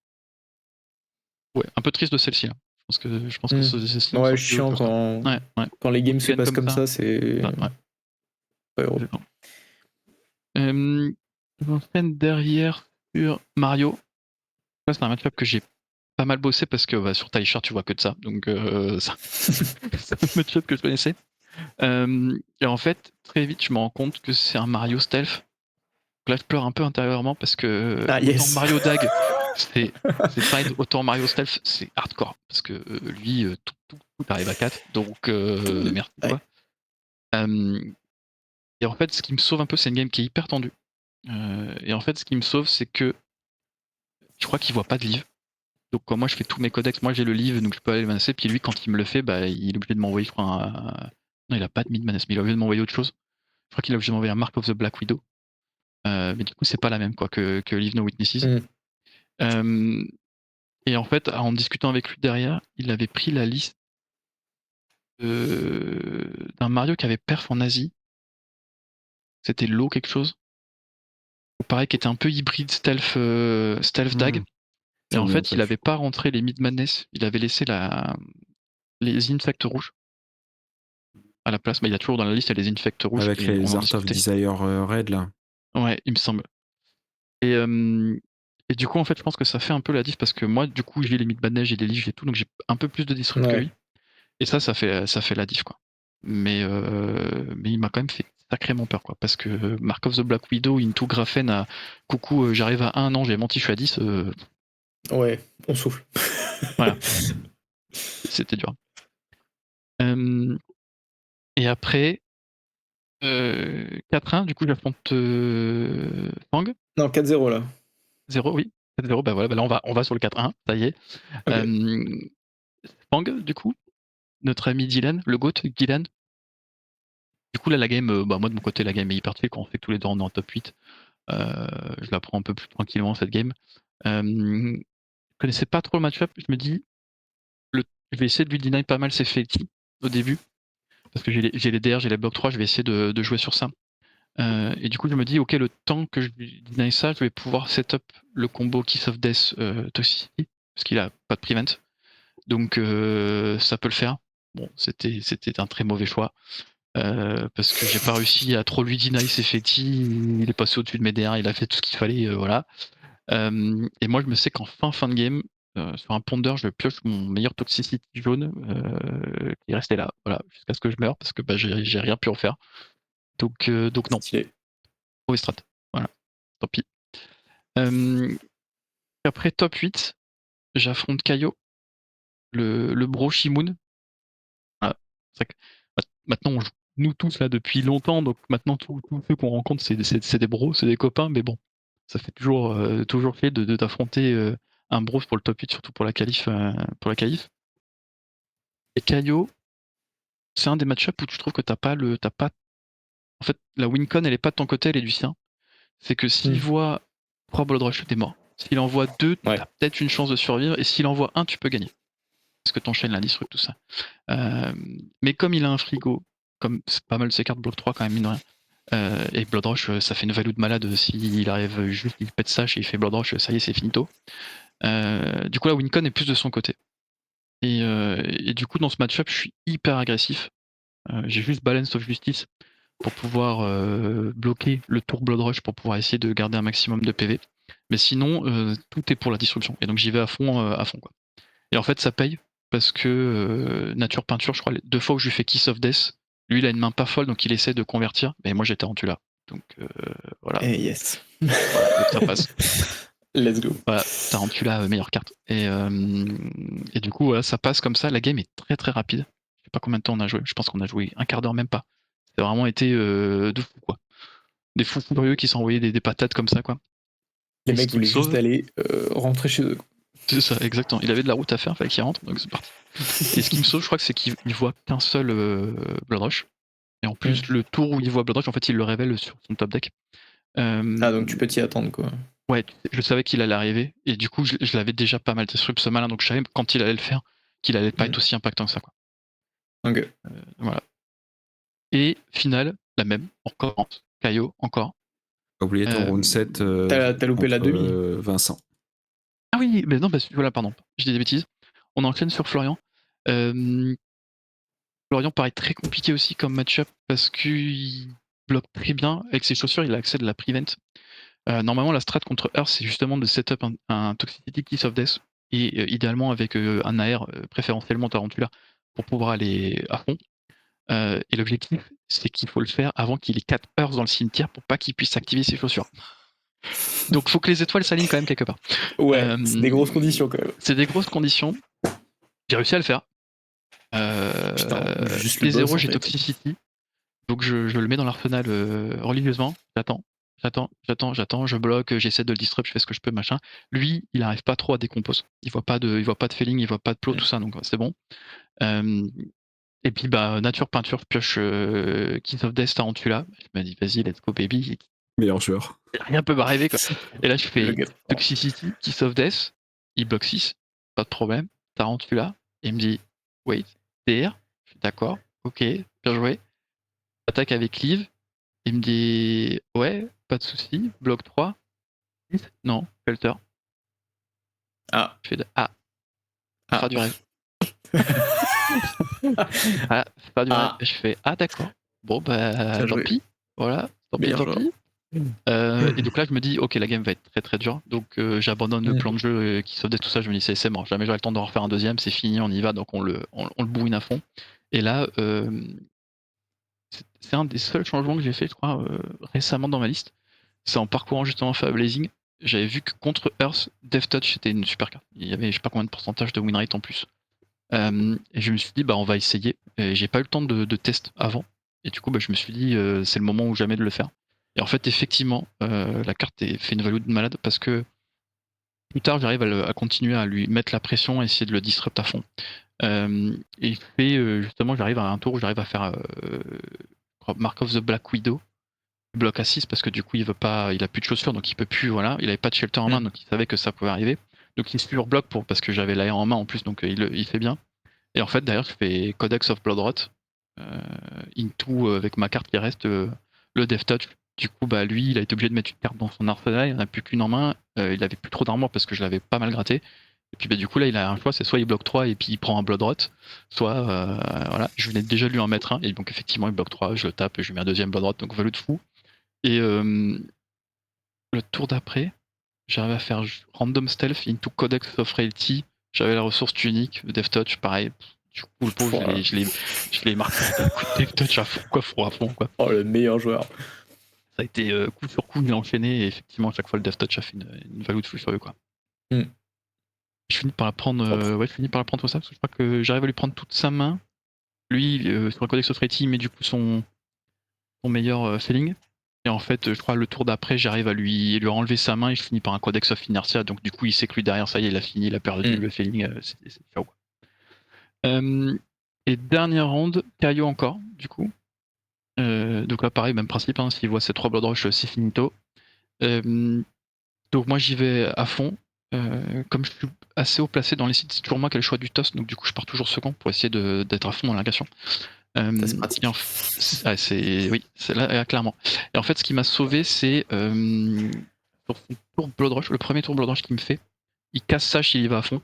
Et en fait, sur le dernier Wild Ride qu'il fait, je crois qu'il fait Claw attaque, la nouvelle attaque de Rainer là, qui donne qu'à go again si t'as plus de torse into plus 2 à la prochaine.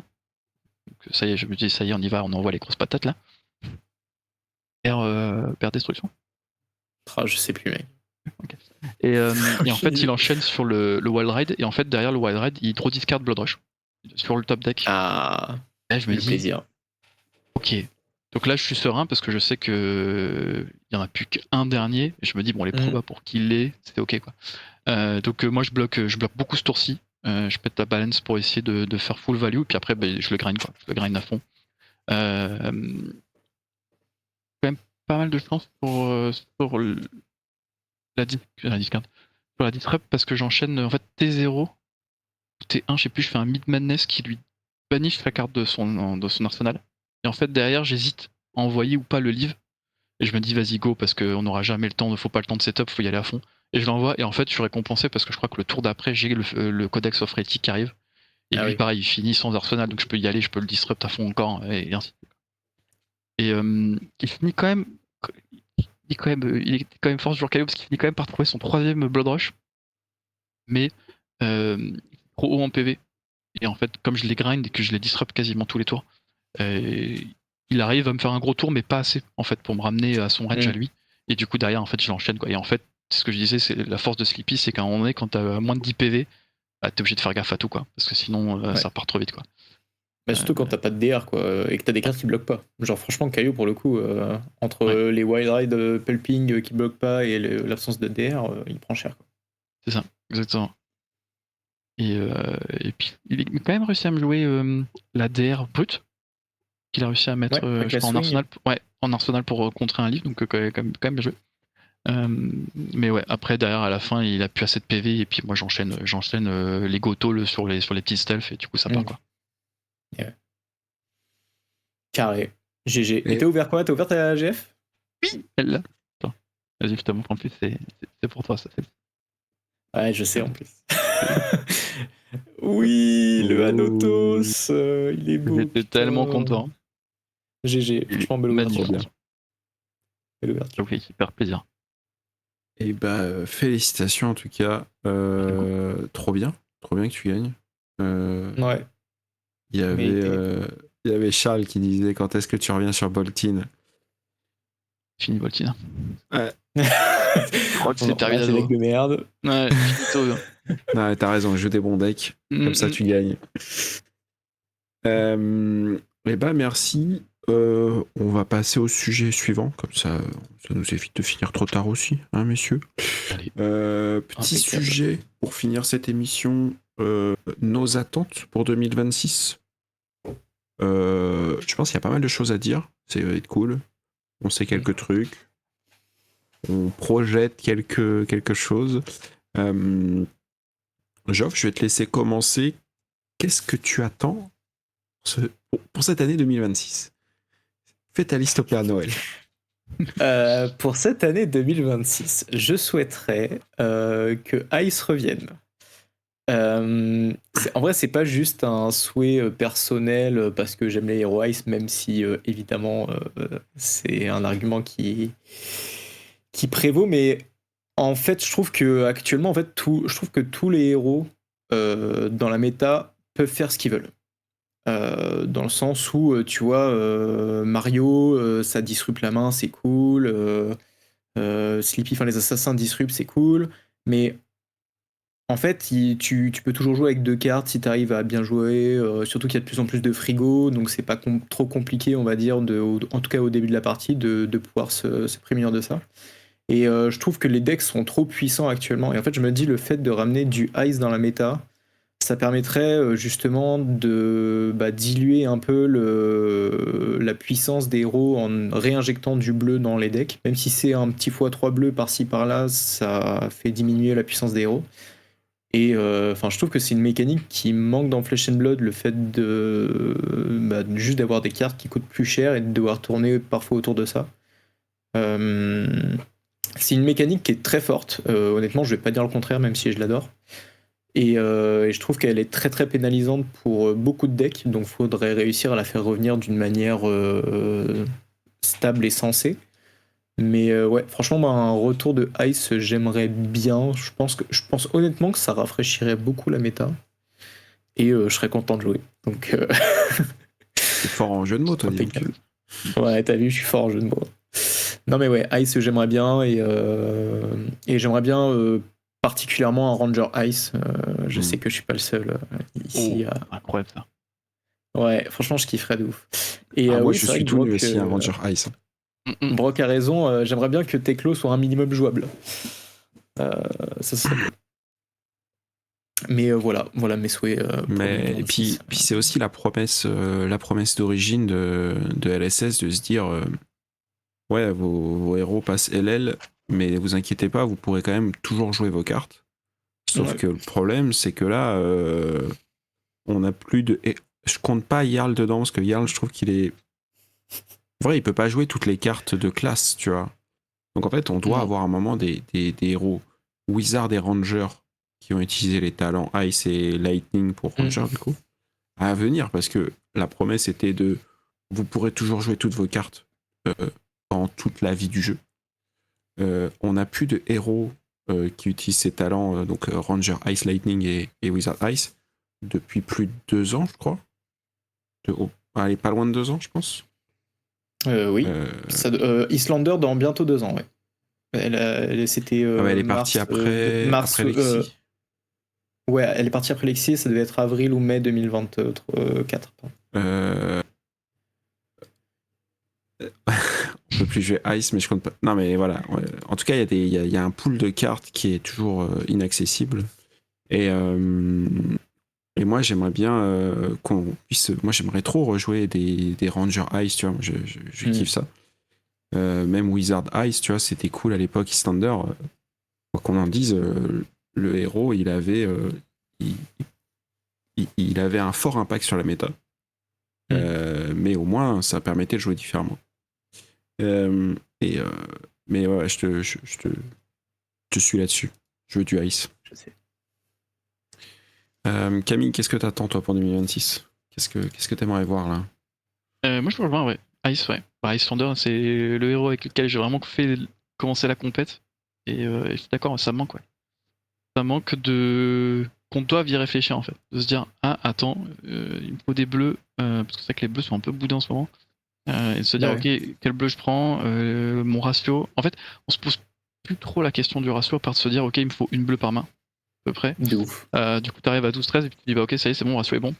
Et c'est vrai que j'aimais bien aussi le fait que certains decks doivent rentrer des potions. Parce qu'en fait, c'était un peu une façon de contrer, de pouvoir bloquer, voilà, de faire des choses. Et c'est vrai que ça manque. Je suis tout à fait d'accord avec vous. Mais moi, ce que j'attends vraiment pour 2026, c'est le Silver Age. Je suis trop hype par le Silver Age. Je suis d'accord. Je peux pas faire la World Premiere, mais j'attends ça avec impatience. J'espère que les joueurs vont s'y intéresser, que ça va être intéressant, et que ça va être fini au niveau local, et qu'on va pouvoir avoir un format autre que le CC, et qu'on pourra enfin faire autre chose, tenter d'autres decks. Ça j'adore. Ouais, franchement, assez d'accord. En fait, ils ont fait un peu ils ont fait une com autour du Sage qui nous donne envie d'y croire. Les premiers tournois là donnent pas trop de bons signaux, mais il va y avoir un set de 380 cartes qui va sortir exprès pour le Sage. 348. 48 exprès pour le Sage. Ouais, bah on peut quand même espérer effectivement, comme tu dis, un format auquel les joueurs ont envie de s'intéresser et qui est cool à jouer, où tu peux jouer un peu de tout et qui remplace correctement les formats rapides, quoi. Mais surtout que tu puisses te dire, ok, il n'y a pas que limiter le CC, parce que moi c'est actuellement le cas, hein, je pense qu'à ces deux formats-là. Ouais. Et que tu puisses dire, ah bah non, tiens, c'est cool, je peux faire du Silver Age, et te dire, ah bah c'est bon, en fait j'ai toutes les cartes, c'est bon, on peut y aller, quoi, let's go, quoi. Faire n'importe quel héros, c'est parti, quoi. Ouais, carrément. Et toi, Mika ? Euh, En vrai, Des reprints Ranger, c'est ça ce que disait Rubis Coconut? Ah, ils sont à fond dans le chat là. en vrai, moi, il y a plein de choses en Ouais. 2026 que j'attends. Déjà, le reprint d'Aurora. Je vais être très critique dessus parce qu'ils ont merdé sur Aurora. C'est vrai. Ils ont merdé de manière générale sur Runeblade, je pense, en tant que classe qui s'arrive pas à équilibrer. Donc là-dessus, je vais être, je les attends vraiment au tournant parce que c'est important qu'ils reprintent Aurora pour une histoire d'image, mais et puis s'il Et vous plaît, ouais, laissez-nous tranquilles avec les Runeblade, tu vois. d'image et pour aussi faire revenir les gens qui avaient monté le deck et qui au bout d'un mois pouvaient déjà plus jouer, quoi. Ouais, ça c'était une catastrophe. Donc ça c'est cool. Je sais pas comment ils vont la faire revenir. Est-ce que c'est dans un set? Est-ce que c'est dans un armory deck, une promo, peu importe comment ils vont faire. Promo, j'ai un peu peur. J'ai déjà fait ça, c'est pas terrible. Mm. Je suis curieux du set 20 parce que le 20, t'as un peu ça fait un peu un numéro totem, tu vois. C'est le set de fin d'année. Bon, ils sont toujours en superlatif à dire que ça va être le meilleur set de tous les temps Toujours. mais Non, c'est pas Solana, c'est pas la fin de la trilogie, non? C'est bah, c'est pas ça les rumeurs? peut-être. Bah, Peut-être, hein. peut-être. Mais ils ont rien dit, mais ils ont juste dit que le 7-20 serait un banger. Bah, c'est ça. Mais ils ont pas dit que mai-juin c'était Aura qui revenait? Du coup, on peut peut-être s'attendre à un set un peu plus élémental et fin d'année, la fin de la trilogie? Ouais, après, comme disent le chat, ça peut être un Mastery Pack Runeblade. Bon, si c'est ça, franchement, je me tire une balle parce que Runeblade n'a pas besoin d'un Mastery Pack. C'est bon, c'est clair. Et surtout, vu la catastrophe qui était, bref, le MPG. Et après, Ça, ouais, du ça coup, peut être pour moi, vraiment c'est une attente aussi, les Mastery Pack, voir comment ils vont trouver Ah une ouais, meilleure de formule. ouf, hein. Parce que je pense qu'ils vont continuer le produit. C'est pas un mauvais produit. En vrai, c'est pas un mauvais produit. C'est juste qu'ils ont pas encore trouvé le bon. Je te vois, Jeff. Non, mais le concept est pas mauvais. C'est juste la réalisation qui est pas bonne. Mais je pense qu'on peut en faire un bon produit des Mastery Pack. Je pense aussi. Moi, j'aime bien le fait que ce soit des demi-displays. Il y a un truc, des petits sets un peu plus ramassés. Mm. Je pense que c'est pas mal. Maintenant, j'attends qu'ils trouvent la formule. Et après, moi, mon vœu le plus cher que j'attends chaque année, et je sais que chaque année je suis déçu, c'est des nouvelles sur le PvE. Hein, mais Ah oui, j'ai oublié l'existence même du PvE. Ah oui, effectivement. Ouais. moi, je suis rentré dans le jeu parce qu'il y avait le PvE, hein, en promesse. Hein. Ah oui, ça serait incroyable s'il y avait le PvE. Mais je pense qu'en fait, je veux même pas le PvE cette année, je veux juste des nouvelles. Ouais. Oui, c'est vrai qu'ils savoir n'ont pas du s'il tout est parlé toujours cette vivant. année. Ça fait des années qu'ils en parlent plus. Ouais, je sais pas. Mais peut-être qu'ils bossent plus dessus, hein, et ils ont vu en fait que peut-être que c'était une promesse qu'ils ont fait aux joueurs pour essayer d'attirer aussi les joueurs de justement peut-être plus de PvE, jeux de société, etc. Et qu'au final ils ont laissé tomber parce qu'ils se sont rendus compte que le compétitif fonctionnait très bien, que le CC c'était un banger de format et que ça attirait déjà énormément de gens. Et c'était peut-être trop dur à réaliser aussi. Hein. Aussi, peut-être que, ouais, c'est ça, peut-être qu'ils ont préféré. Après, en vrai, s'ils disent, tu vois, en fait, c'est vrai qu'au moins donner des nouvelles, tu vois, même s'ils disent, bah, on a abandonné le PvE parce que, bah voilà, on a préféré axer sur un set rapide qui soit bien pour les nouveaux joueurs et le CC pour tout stabiliser. Ah, franchement, oui, vous avez peut-être bien fait, tu vois, mais faudrait juste pas qu'ils annoncent un abandon total du PvE. Peut-être qu'ils redonnent une chronologie ou un truc du style, quoi. Parce que là, c'est triste, ouais. Peut-être juste après. Si Silver Mars. Le CC, ça fait un moment que ça tourne. Peut-être que après, c'est peut-être leur prochain gros projet. Hein. Et là, je trouve que mine de rien, plus ça va, plus je trouve que la formule se stabilise, quoi. Tu vois, le CC, ça fait. On y joue tous depuis longtemps, puis ça marche, tu vois, on continue à y jouer. Et le Silver Edge, je pense que ça peut enfin remplir ce qu'on attend, quoi. Un format rapide qui est bien, quoi. Et le limité, quoi qu'on dise, il est quand même assez banger dans le jeu, quoi. Oui. C'est vrai ce que tu dis, Shimon. Il y a les Worlds en Europe. Ça a été confirmé que c'était en Europe. Oui, c'était confirmé. Oui, c'est forcément en Europe. On a Pro Tour Las Vegas, Pro Tour Yokohama. Et donc, les Worlds en Europe. Donc Worlds en Europe, et peut-être encore plus proche. C'est encore plus proche, on l'espère. Bah ouais. Ça peut pas être Worlds en Londres. France. En France. Non, mais Londres, Ah, arrêtez avec Londres. non, mais si Non, mais c'est c'est- Londres, ouah. C'est plus possible. Je veux dire, ils vont pas faire les Worlds premières into les Worlds là-bas. Non, mais c'est surtout qu'ils Si ont c'est fait Londres, le Pro Tour je Londres. me tire une balle. Et oui. Genre, ça va être- stop Londres. Ouais, Londres, Déjà, c'est pas l'Europe. Ouais. Arrêtez. Et c'est chiant. Ouais, franchement, stop Londres. On a marre de Londres. Je vois pas ce que ça pourrait être. Pologne peut-être. Pologne, il paraît qu'il y a la commu. Ouais, Pologne. Peut-être France. Pas mal. France. Worlds Bordeaux. Worlds Bordeaux, Toulouse. regarde le sourire de Camille là, qui sait que les Worlds vont être à Bordeaux. Là. Regarde-moi cet enfoiré. Là. Au DK. Peut-être qu'on pourra les cast, Allez. comme le Calling Toulouse. Ah oui, on commentera pas le Calling Toulouse, désolé. Voilà. Ouais. Ouais. Si jamais vous aviez pas l'info. Petite annonce rapide. Bah non, tu vois, non, pas l'info.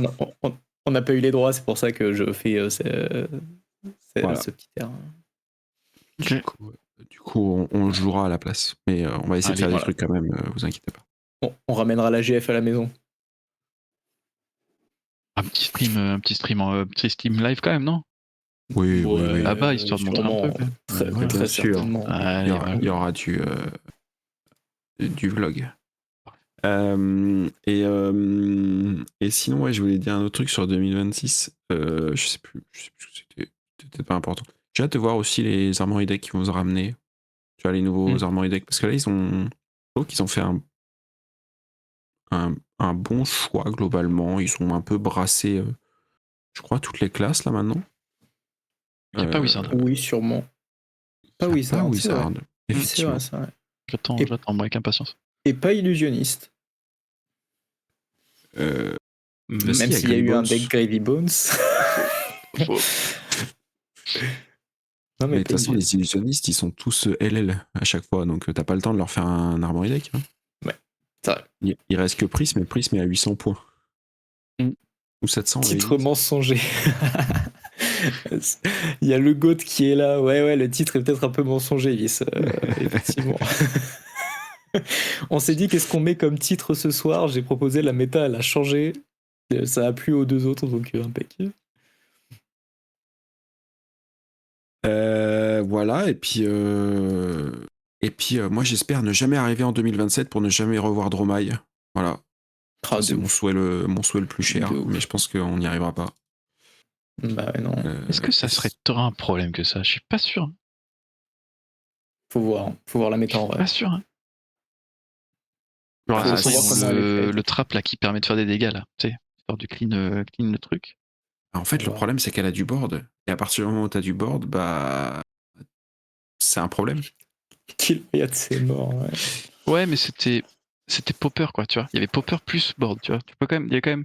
Toi, tu pouvais jouer sur deux façons, soit t'avais des Gogan pour clear, soit t'avais des Popper. Non, Camille, vraiment, j'ai joué Bravo contre Dromai 40 000 fois. Je t'assure que même avec 38 Popper dans le deck, ça suffit pas. Ouais. Même avec. J'avais combien 6 Gogan? Non, 9 Gogan, ça suffisait pas, genre laisse tomber. Ça suffit pas, ok. On a trop hâte de la revoir, hein. C'était trop bien. En vrai, moi je dis autant la jouer. Voilà, si tu as peur de ton ennemi, sois allié avec lui. Après, moi je pense honnêtement que je préfère avoir Dromai que Irevi, honnêtement. Non, je pense que t'as oublié. Non, je pense pas. Bah, t'as oublié Rexy Amber en fait. Rexy Amber. Ouais, mais il y a plein de trucs maintenant. Non, Camille. Oh mec, t'es un fou. Hein. Moi, je me rappelle. T'as oublié le. C'était contre Antoine, d'ailleurs, le régisseur. Il me fait Rexy Amber. Je suis ok, bon bah fin de partie, merci, c'était sympa. Okay. On en refait. Peut-être en légendary Rexy Amber. Genre vraiment. Pas du tout. T'as 6 H-Wing, t'es là, tu fais bah j'ai perdu. Ouais, c'est vrai. Tu peux pas gagner, à part si tu joues Ninja. Mais c'est ta seule option, quoi.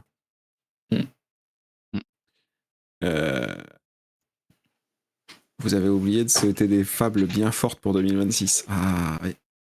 Ah, j'espère qu'ils vont lever le pied sur les fables. Ouais, ça c'est vrai que c'est un vrai vœu pour 2026. Il y a Pas une, Pas de- pas une seule fable forte. Je crois qu'il n'y a pas de fable dans Compendium, à part le Prince. Donc déjà, c'est une bonne nouvelle. Ah ouais? Ouais, il me semble, quand j'ai vu le product sheet. Ok. Ah non, attends, il y a 3 fables, pardon. Mais c'est les reprints, non? Ah oui, mais c'est les reprints du coup. Ok. C'est les reprints, ouais. Donc ça va être Heart of Yandal, Œil d'Ophidia et la troisième qu'on connaît pas, mais qui risque, Riches. je l'espère, d'être Riches. Richie CF, ça pourrait être un bon truc. Ouais. Je me suis trompé. 3 fables. Voilà. Et Mais c'est-à-dire qu'ils vont pas mettre de nouveaux. Déjà, le prochain set, il n'y a pas de nouveaux équipements à aller chercher et de nouvelles fables à aller chercher. Ouais. Non mais En franchement, vrai, ça va faire du bien le prochain set. Hein. ça annonce du bon, ça annonce du bon. Est-ce qu'on sait sur des héros? Ils ont jamais répondu, non? Ils n'ont pas répondu. Je crois qu'ils on ont a jamais pas répondu. l'info. J'espère qu'il y aura Blaze quand même. Il n'y a que dans Crucible où il n'y a pas eu de. Si, dans Crucible, il y a eu des héros. Non, dans tous Il les. y a eu des héros young, mais pas adultes. T'es sûr? Sinon, il y a eu Starvo, il y a eu Huntsman et il y a eu Prism et Vincent dans les 3 autres Dans Crucible, il n'y a pas eu d'adultes. sets complémentaires. Non, sûr et certain.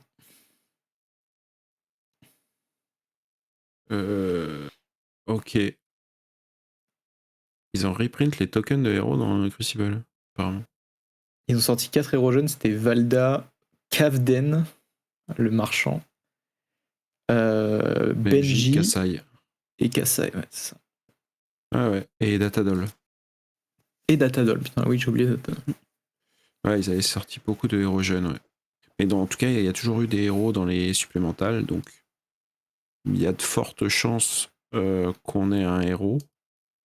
Valda, effectivement. Et peut-être que des héros young, du coup, pour avec le set, quoi. Non, Putain, des moi héros franchement young. j'aimerais bien 1 ou 2 héros adultes, hein. Franchement ce serait cool. Surtout Ouais, Compendium, ouais, là ça fait un peu Vibaria. Franchement une Blaze adulte et un autre héros là, genre une Ranger, tu vois, ou un Ranger qui sort de nulle part là, ce serait cool franchement. En ce serait vrai, cool. des héros young, c'est un set pour le Silver Age. Tu rajoutes des héros qui sont que young. Ça, je trouverais pas ça déconnant, tu vois. Mais après, si tu veux les mettre en adulte en plus, pourquoi pas, tu vois. Ouais mais il y en a plein des. En fait il y a déjà énormément de héros young. Ah, mais Charles, C'est je vais vrai. te ban en fait.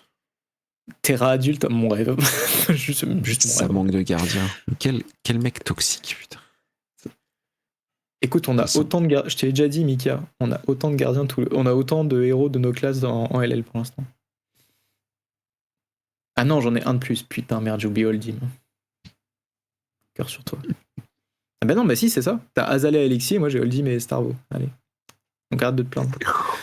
Oh, la qualité des 2 decks, quand même, Oui. de chaque côté. Oui. On n'est pas sur les mêmes. On n'est pas sur les mêmes héros, quand même. Ouais, non, j'avoue.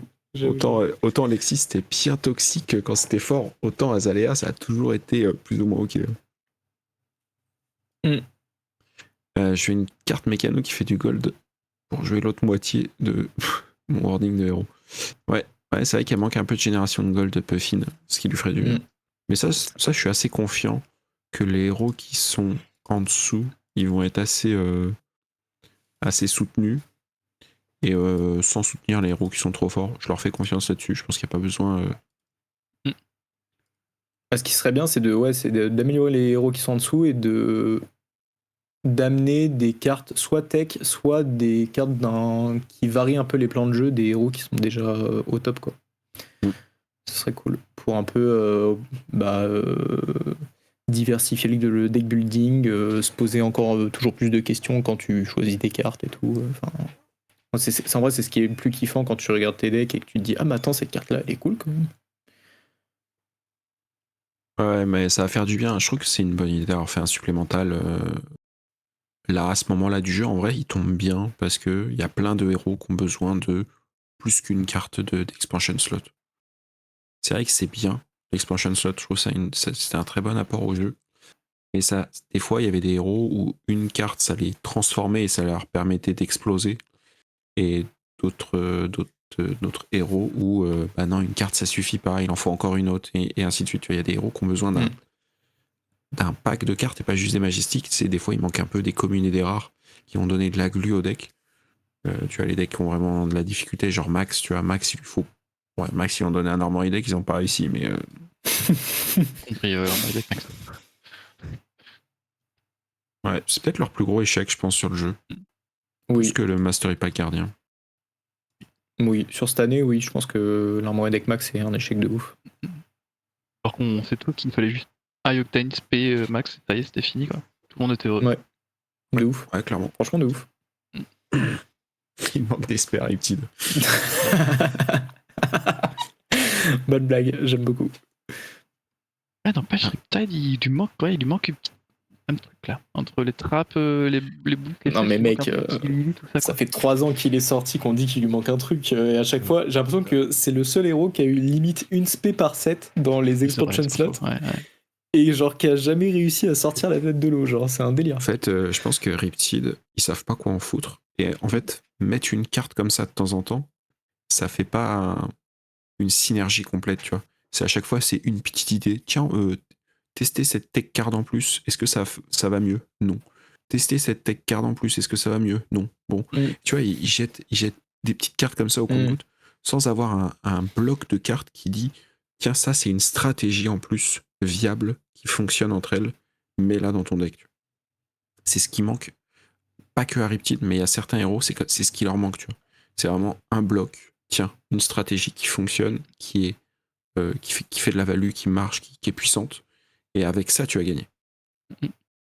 Ouais, Puffin, et au boost, c'est un peu triste quoi. Ouais, ça c'est clair. Ça c'est un peu un échec aussi. Hein. Ouais. Bah, Alors que justement, Puffin, je trouvais que c'était trop bien parce qu'elle pouvait mettre des signes below, elle pouvait jouer plein d'autres jeux quoi. Mais non. Finalement, la meilleure version, c'est la bouffe quoi. Ouais.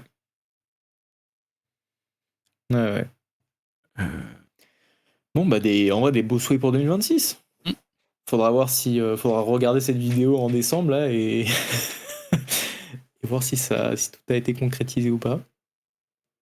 J'espère. J'espère. En tout cas, on va en savoir beaucoup plus d'ici 2-3 semaines là pour Compendium. Déjà, ça va nous donner plein de petites choses. Tiens, pose la question, qu'est-ce que vous pensez cette saison de spoiler pour Compendium? Parce que là, on est bientôt à la World Une Première.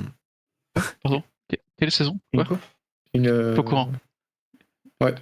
Ouais, t'avais passé un truc, moi j'ai rien vu passer. Ouais. L'émission a commencé? Ouais.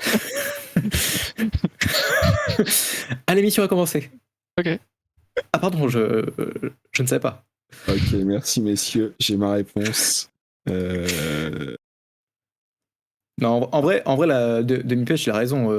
La saison de spoiler a pas officiellement commencé. C'est juste là l'espèce de pré-saison. À chaque fois, il te balance quelques spoils par-ci par-là.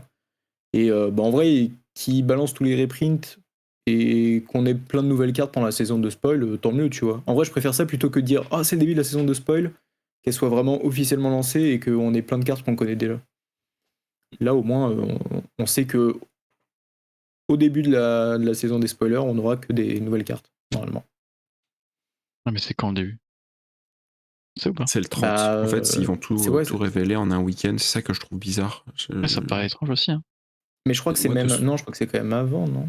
Bah, de ce que j'ai compris, ils vont tout révéler le 30. Donc, Oui, non, mais au niveau des communes rares, pas au niveau des majestiques. Ouais, mais les Majestiques vont pas être reveal, je pense, et vont être juste gardés pour la World Premiere. Ah ouais. À mon avis, ils vont faire un truc comme ça. Ce qui est bizarre, c'est que là, en vrai, ils nous ont rien révélé. On va avoir, je sais pas, 200 cartes d'un coup en 2 jours. Et ça, j'aime pas. Tu sais, t'as pas le temps de lire les cartes, te dire ça c'est pas mal. Je préfère quand c'est un petit peu plus étalé, que t'as le temps de dire ça c'est cool en combo avec ça, tu sais, de réfléchir un peu, d'avoir un.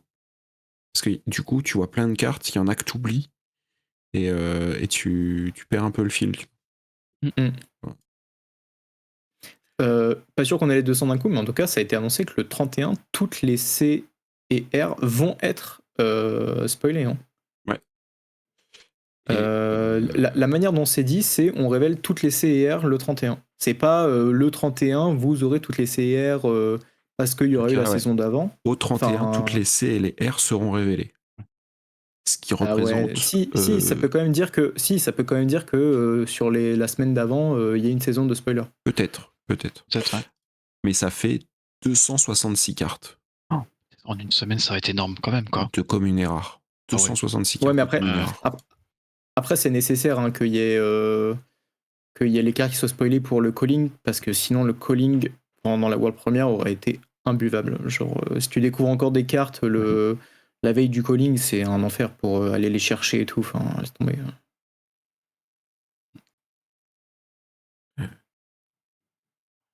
Bon, on verra bien. De toute façon, là, il y a des pour moi, c'est.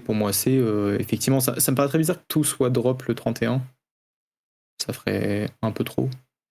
Mais du coup, oui, sûrement saison de spoiler. Ah, et on nous dit que les points LL sont tombés et que Florian est à 940 points. Ouais, on l'a dit, hein. Et C'est on l'a dit, bientôt hein. ciao. Oui, il a mangé beaucoup, hein. Il a bien mangé. Là. Et oui, je viens de voir qu'on a le résultat de la deuxième semaine. Fais voir. La régie, attends, je t'envoie. 936 points. Caillot qui a pas tant mangé que ça. Prisme qui a pris des points aussi, pas mal. Et 150 points, c'est pas mal quand même. 936 là Pas dégueu. Et voilà, la méta qui a rien à voir avec la première semaine. Hein. Assez impressionnant. Les 6 premiers héros sont les mêmes, non? Il y a 2 Sleepy et on en connaît un et ça c'est beau, putain. Florian n'était pas aussi haut. Hein. Florian n'était pas haut hein, sur la première Mais semaine. c'était Gravy surtout. Non, c'est vrai. Ouais. Après, là, il y a eu beaucoup plus de tournois parce qu'on n'était pas la semaine après, après le nouvel an. Hein. Donc, et Dashio a disparu aussi du top. Hein. Ah oui, complètement. T'as rentré de Caillot dans le top et Dashio qui sort, quoi. En gros. Syndra qui et revient plus fort. Fang qui pointe le bout de son nez, hein, juste devant Syndra, là, avec 6 victoires. Et Arachne Huntsman, l'étoile filante. Ouais. Et donc Syndra qui confirme qu'elle ne perf pas tant que ça. Donc, ok. Donc le nerf a été assez violent, en fait. Oui. Ok. Huntsman, c'est pas et ça. Bolting qui a gagné. Bolting qui a gagné, donc je pense que Camille, tu vois ce qu'il te reste à faire. Allez, bah, c'est encore un RTL, vas-y go.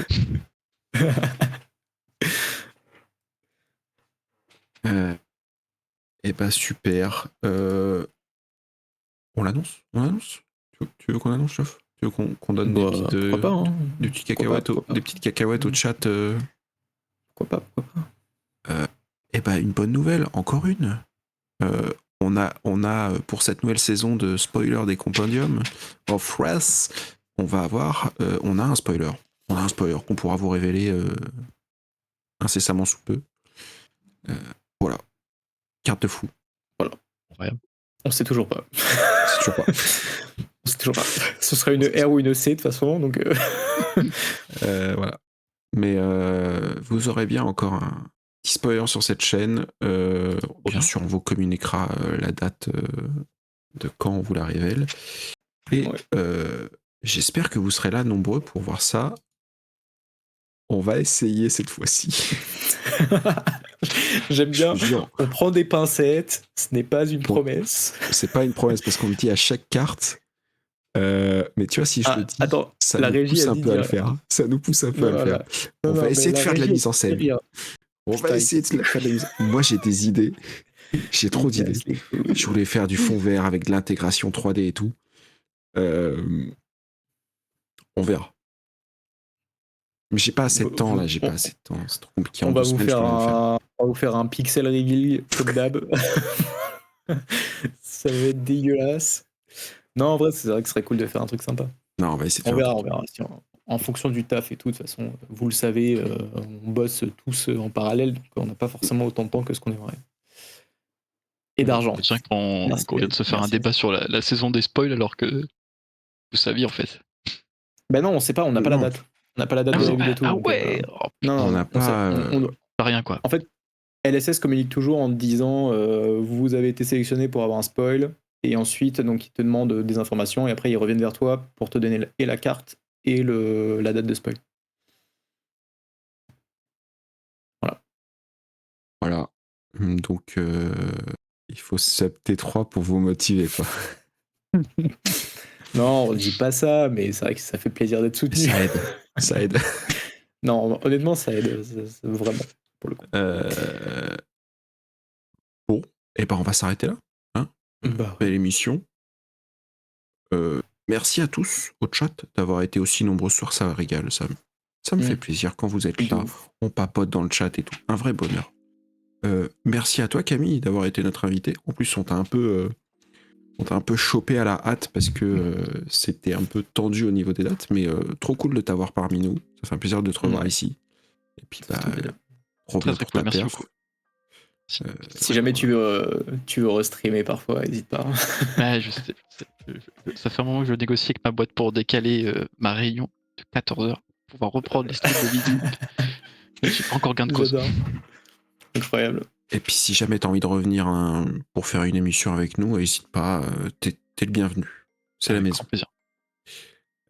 Voilà, nous on va se laisser là. Prochain stream, Geoff, lundi prochain, j'imagine. Comme tous les lundis. Demain sur la chaîne d'Étienne Bariolé.